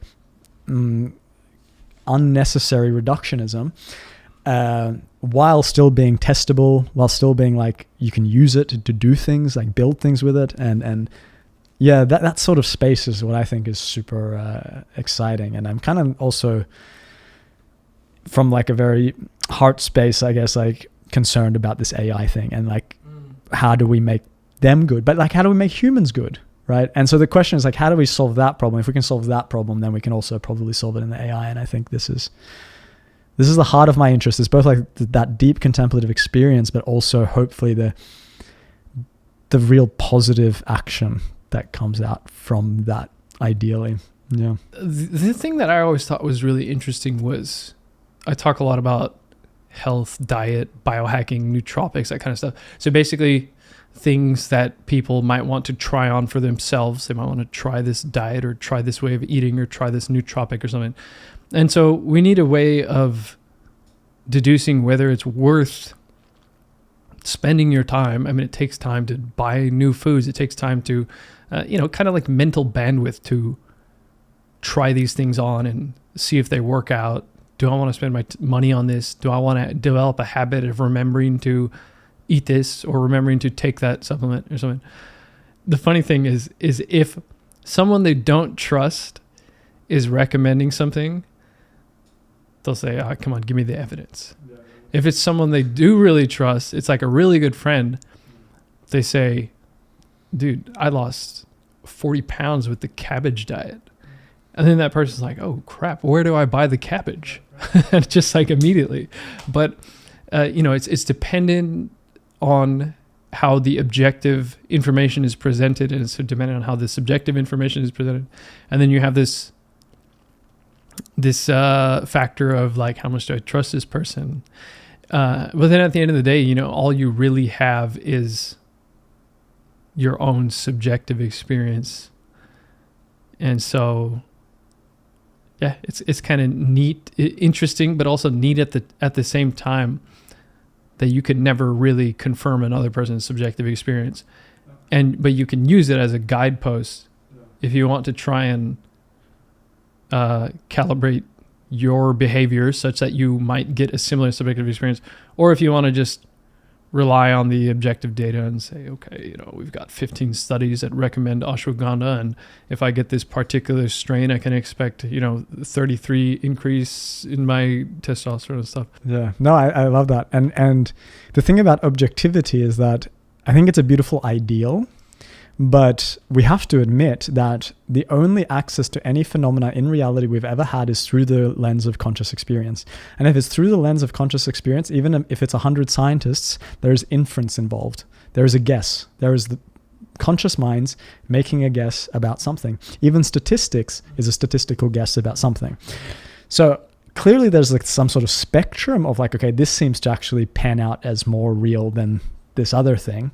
Right? Like when I drop a cup, it tends to go to the floor. It doesn't tend to float up. Okay. So you have these phenomena that have regularities to them, but we have to, if we're honest, admit that objectivity, capital T, truth is an ideal, and it's a beautiful ideal, but it's not something we ever have direct access to. And we have to think of truth, if we're honest about psychology and neuroscience, as an inference that the organism is making based on its learning. Right? This is why we can have the same person presented the same information in a different way and they'll interpret it differently or at a different time. Because there's new mathematical variables in that inferential process leading to different outcomes. And you can mess with those. And we do this in the lab. Like we have a paper where we've elicited false insights in people just by messing up with their inferential hardware. We can make people believe things that are not true by eliciting a false sense of insight in them actively and in a predictable way, because we know how that inferential system works. What do you mean? Like you introduce a specific type of stimulus to the brain and then it's like...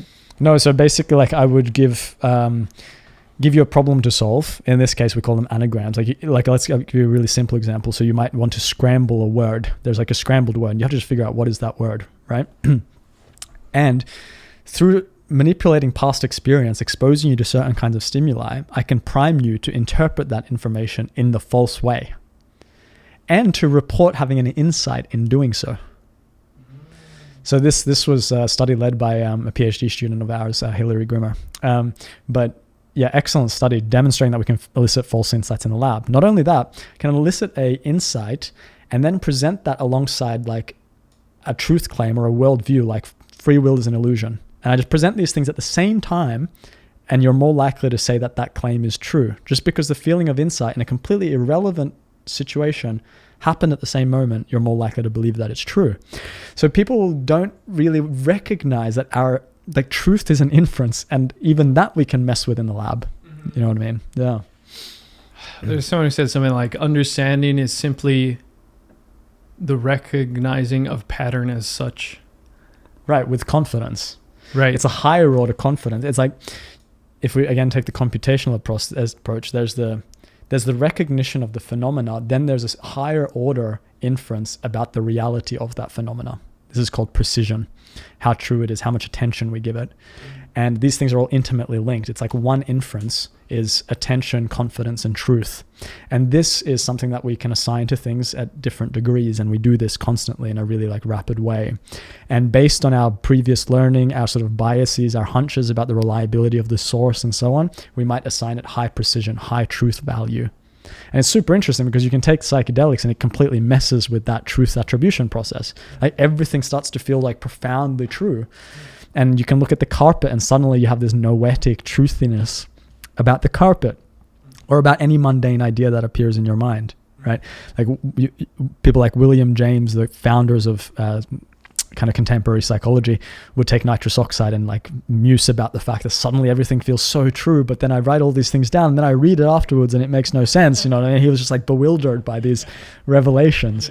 and you know, we do undergo these things. And another sort of, again, thinking about the future is a concern I have, and this is another paper we just released, is about the sort of potential epistemic harms of things like psychedelics. Like, how do we control and prevent or guide psychedelic experiences as they become more mainstream towards adaptive, true, and helpful insights rather than maladaptive or difficult or troubling insights?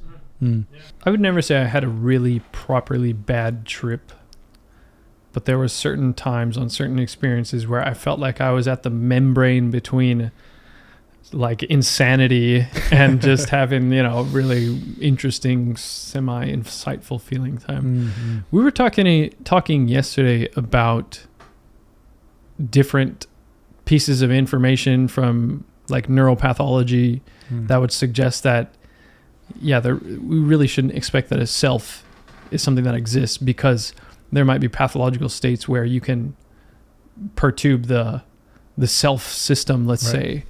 Can you talk a little bit more about that? I think this is, to me, that's a really interesting concept, like getting people's head around the idea that there actually can't be a self. Yeah, it is interesting, because as someone kind of entrenched in neuroscience and all of this, it is a rudimentary thing. But I realized very clearly that, like, for the average person, the consideration that the self is this thing that they take fundamentally to be themselves is just something that emerges out of a predictive process, and that can go wrong in all sorts of ways. It's kind of a shocking thing and kind of counterintuitive to our sensation that it's true and real and consistent, right? And I wouldn't suggest that you throw away that assumption. I think it's also a useful assumption for most people to have. But yeah, it's exactly as you say. You can have derealization experiences. You can have dissociation experiences. You can have psychotic experiences. People can even have the experience that they're already dead, that they're living inside a body that is not true. And you can even have experiences where in the lab you can shift people's sense of body ownership to a different body or to a different space using things like 3D goggles and so on, right? Like you can make their body appear by messing with the data in a place that it's not, and then you literally feel yourself to be in that space because you've messed with the inference. So you can start to see that, like, very fundamental things, even like agency or body ownership or where you are in space, can be messed with if you just mess with the data that the brain is using to make that calculation, that inference, that guess. So these things are super perturbable. And also, like, if you understand this, then it makes these things that we're talking about on meditation much more sort of accessible to the intellect, you could say, right? Because you just see that these things obviously happen to so many people. We can make it happen in the lab in different ways. We can move it around. And all we're basically saying that is that if you do this particular thing with your mind enough and with enough commitment, then there's this transformation that's going to happen to yourself. The self can transform. There's nothing surprising about that. And if you just do this, you can have an experience where suddenly you're like super satisfied with all of reality. Like, it's what's interesting is, I think this doesn't necessarily like disturb the sense of a self, but I've always felt like VR was a really good example of how easy it is to trick the system. Right. Like you put on the VR goggles, especially if it's your first time. If you've done it many times, it probably doesn't seem like anything. But the first couple times you try VR, you put it on, that first you're like, whoa, oh, cool, okay, da-da-da. And then and then when you take it back off is when it's really kind of jarring. You're like, oh shit, I'm here. Like, yeah, of course you always knew you were there, but there's a split second of this kind of, very light reality shift. I think people who have tried it will know what I'm talking about. No, exactly. And this is, as these things get more immersive, I mean, it's an exciting kind of frontier also for consciousness research, because then you can start to mess with these really fundamental inferences, for better or worse. But you could foreseeably mess with them in a way that makes these insights easier to have, for instance. Maybe that's possible too, kind of reverse engineering the insights of meditation with the help of technology. I have my suspicions about that kind of stuff, but I think it's a frontier worth exploring for sure. You can kind of loosen the bolts so that they're easier to take off the next time and deconstruct the system. Something like that. Yep. So, oh yeah, yesterday we were talking about, okay, let me say something and then I want you to correct me and take it back down to reality. We were talking about something where it basically sounded like the person you were talking about, the advanced meditator that you were talking about, he was able to elicit a pattern in the brain that basically looked like he took ketamine. Right. So this is the desynchronizing. Yeah, but I didn't mention this so clearly yet, but indeed these desynchronization results look like similar effects that, like using literally the same kind of mathematical technique, which is called phase lag index. And you do this on the brain, and you get this similar desynchronization effects when you take like a high dose of ketamine as when you do these cessation experiences. Again, suggesting that there's some, but I mean, we do know that this synchronization, this coherence is necessary for building a conscious experience. I mean, it has to be. The different parts of the brain have to be communicating information with each other. Otherwise, you'd be like seeing separately to your hearing, right? As we talked about earlier. And so when these things are not synchronized, you get weird conscious experiences, right? And especially if you talk about like contentless experiences, so like experiences without the usual objects of experience, then there's a good chance that some desynchronization is kind of preceding an experience like that. Okay. Maybe not necessarily, but I would suggest that that's probably a good marker that we're going to see some consistency in the literature in the future. Yeah. I was kind of fishing for a soundbite with the ketamine question. What's the soundbite? I don't know. It's just enlightenment via ketamine. Simple. If you get really good at meditation, you can basically have your own ketamine on tap. But right. I'm not going to put that. But I mean, there's similarities. I mean, I recently had this experience in an ambulance because I had this like back thing, and I know you've read this story, but like, I had this really bad back injury, like extremely bad, like worst pain I've had times, 1,000. And just had this moment of like having ketamine in this ambulance, and everything just dissolved, like very in a contemplative sort of way. But not only that, it completely like cured this problem in my back, like that had been plaguing me for like, years since kickboxing. But in that moment, I'd been 3 weeks basically stuck in a bed, unable to move, and my leg was going numb. Like it was like really severe. Like I was at the point of like potentially losing functions in my body permanently. And then I had this ketamine in the ambulance, and all the pain, all the tension, whatever the kind of messy loop was in the system was just like broken by this experience. And like, if you think about that from the desynchronization approach and deconstruction, it's like the ketamine has deconstructed and desynchronized the bound together habits in the body, mind, consciousness that were giving rise to this sort of bodily experience of deep suffering and whatever was sort of ingrained in my back. But that habit was broken with ketamine, right? So you can see how these kind of nonlinear experiences can happen through just like the right interventions, and meditation is a bit similar, right? Like you're somehow letting go of these old habits in such a profoundly deep way that you're able to just step into a new version of yourself, in the same way that like my body transitioned from one version of itself to another. And it also reveals how like mind and body are so connected, right? Like you take a psychoactive drug and it has this profound effect on the body, this sort of like something that I just couldn't get rid of no matter what I was doing. And then just like this one psychoactive ingredient kind of did that for me. And then the same things happen on meditation. Like you described this sort of relaxation in your neck. So like when you do deep meditation practice, like I notice I become way more flexible in the body as well. And when you think about things computationally as a dynamical system, and that there's not a separation between mind and body, it all makes sense. But we're kind of stuck with these dualities that we inherited from, Greek philosophers and so on. Yeah, it was really interesting when I came back from that first meditation retreat, because I met one of my friends, and one of the first few things that he said was, your face looks slimmer. Right. And I had an idea of what he meant, because with that muscle tension releasing here, it also felt like there was muscle tension release in my jaw. I've talked about this before, how I have TMJ, so I'm clenching my jaw all the time. Right. So there's always like tension here. My muscles are a little puffy from like this constant tension. And so then that leads up to the muscles in here and here. And so like, I wouldn't be surprised if this physically sunk in just as a matter of the muscles being properly relaxed. And I actually thought that myself when I looked in the mirror a little bit after that experience.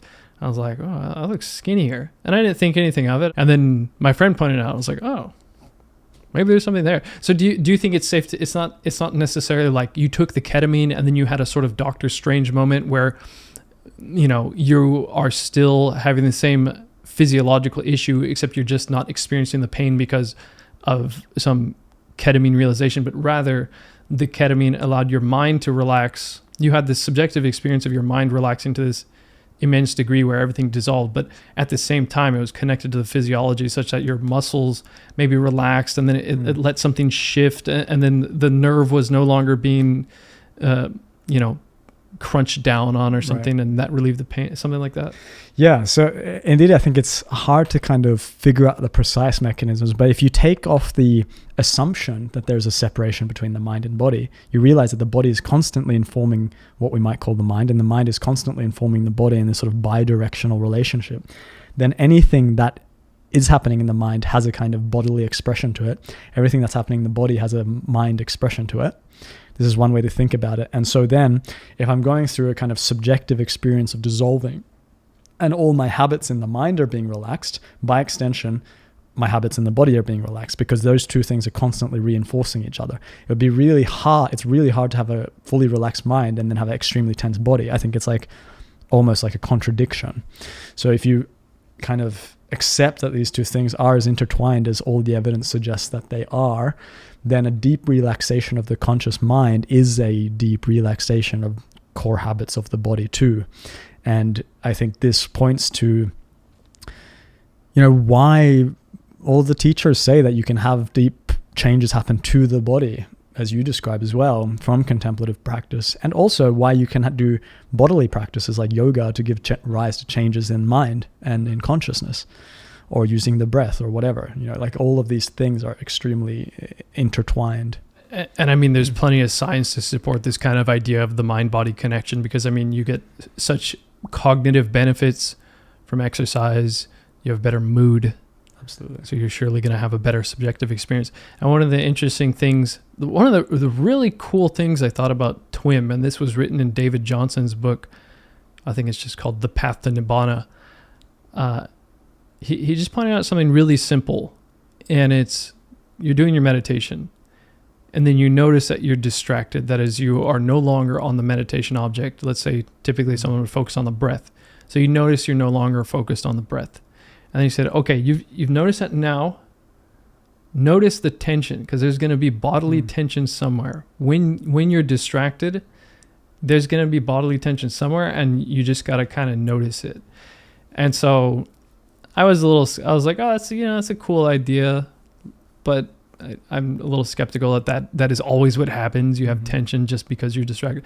And so I tried doing the practice, and I was doing it, and I noticed, sure enough, that was kind of what was doing. And I still can even notice that now when I'm doing my meditation. I'll be meditating, and I notice I'm a little distracted, and then I'll notice just like a little, like, just a tiny bit of tension in the eyebrow, or like tension in the neck, somewhere like that. And yeah, I mean, I've heard stories of people doing meditation, having some experience, and then like for example, someone who had like their arm in a sling from some whatever issue, they could take it out. And it sounds kind of wacky, like I'm saying, like, oh, you can cure your, I don't know, what do you call it, like a rotator cuff issue because you meditated. But I think there is that's a really good point. The connection between the physical body and the mind, and it can be pretty substantial. When you can effect dramatic changes in the mind, then you might see dramatic changes in the body. Right. And like a quintessential example of this is, of course, placebo effects. Yeah, and we have to account for those because they're enormous, and they affect everything from like the immune system to perceptual processes, decision-making processes, to like really fundamental biological things, everything. Like you can't do a scientific experiment without there basically being a placebo effect and needing to account for that. Definitely a problem for meditation research. I notice that when I'm in really deep meditation and everything is kind of drifted away, and it's like almost like I'm in this really quiet, dark void. And then if I'm meditating and then, I don't know, something falls, then I hear a sudden noise. It's always accompanied by like a little but discernible flash of light in my visual field. And that's really consistent, like every time. But it has to get things have to get quiet enough for me to notice that, like with the sound comes a little bit of, with the external sound comes a little bit of like a little flash of visual activity. That's interesting. I don't personally experience that, but this is like, we all have kind of degrees of synesthesia, and this can change depending on the circumstances. But this is a little bit of an effect like that. Like the way I would interpret that is that there's a sound happening, and sounds where there's like a bang has a usual kind of particular kind of visual features to it if you were to see it. So the brain goes, okay, this sound has happened. Normally, this has this kind of visual component associated with it. So I'm going to infer a bit of that visual information in my conscious experience as well. So it's kind of, again, part of that inferential process. And because we're always using the senses to inform each other to help make our model accurate, like we'll use it all to kind of get the picture correctly. And sometimes you can mess with one of the senses and it won't affect the model because it'll just be like, no, I don't need to change it because it's only one of my senses that is disagreeing. The other senses all say that this is happening, right?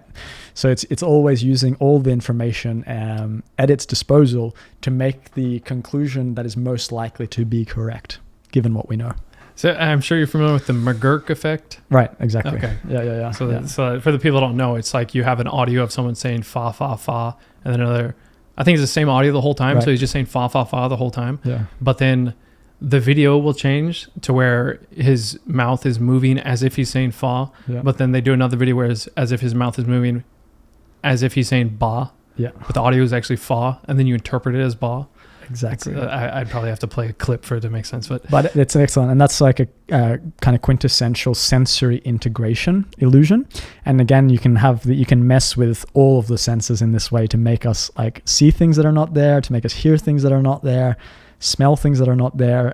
Scientists are excellent at this. There's a whole field called psychophysics where they just basically love causing illusions in people because it's also a demonstration of their understanding of consciousness, right? Because they're like, if I can make up a new illusion that has this extreme effect, that demonstrates that I know what I'm talking about, right? Like if you know how the system works, then you should be able to create illusions at will. And that's how we came up with, for example, the false insight experiment. We had a theory, and then we're like, okay, given what we know based on our theory, we should be able to elicit false insights or misattributions of insights if we just do X and Y. Lo and behold, it works. And that's science, man. It's awesome. That's really cool. I'm sure you heard of Darren Brown. Yeah. Okay. So he's kind of doing something like you're talking about, but outside of the lab. Right. And it looks like magic / hypnotism. Yeah. It's pretty cool. Yeah, he's really impressive. I watched that stuff and I'm like, I really wish this is true. And I think it probably is. Like, given what I know about psychology, I think all those things that he does is probably possible, but requires like an immense amount of expertise as an illusionist, but maybe. Yeah, some of it looks like okay, I can probably believe that actually happened. Yeah. Other things, of his little feats, they require a bit more of a leap of faith. But definitely interesting guy. Indeed. Cool. What should we tell people where they can find your stuff, or did you want to tackle anything else? Yeah, sure.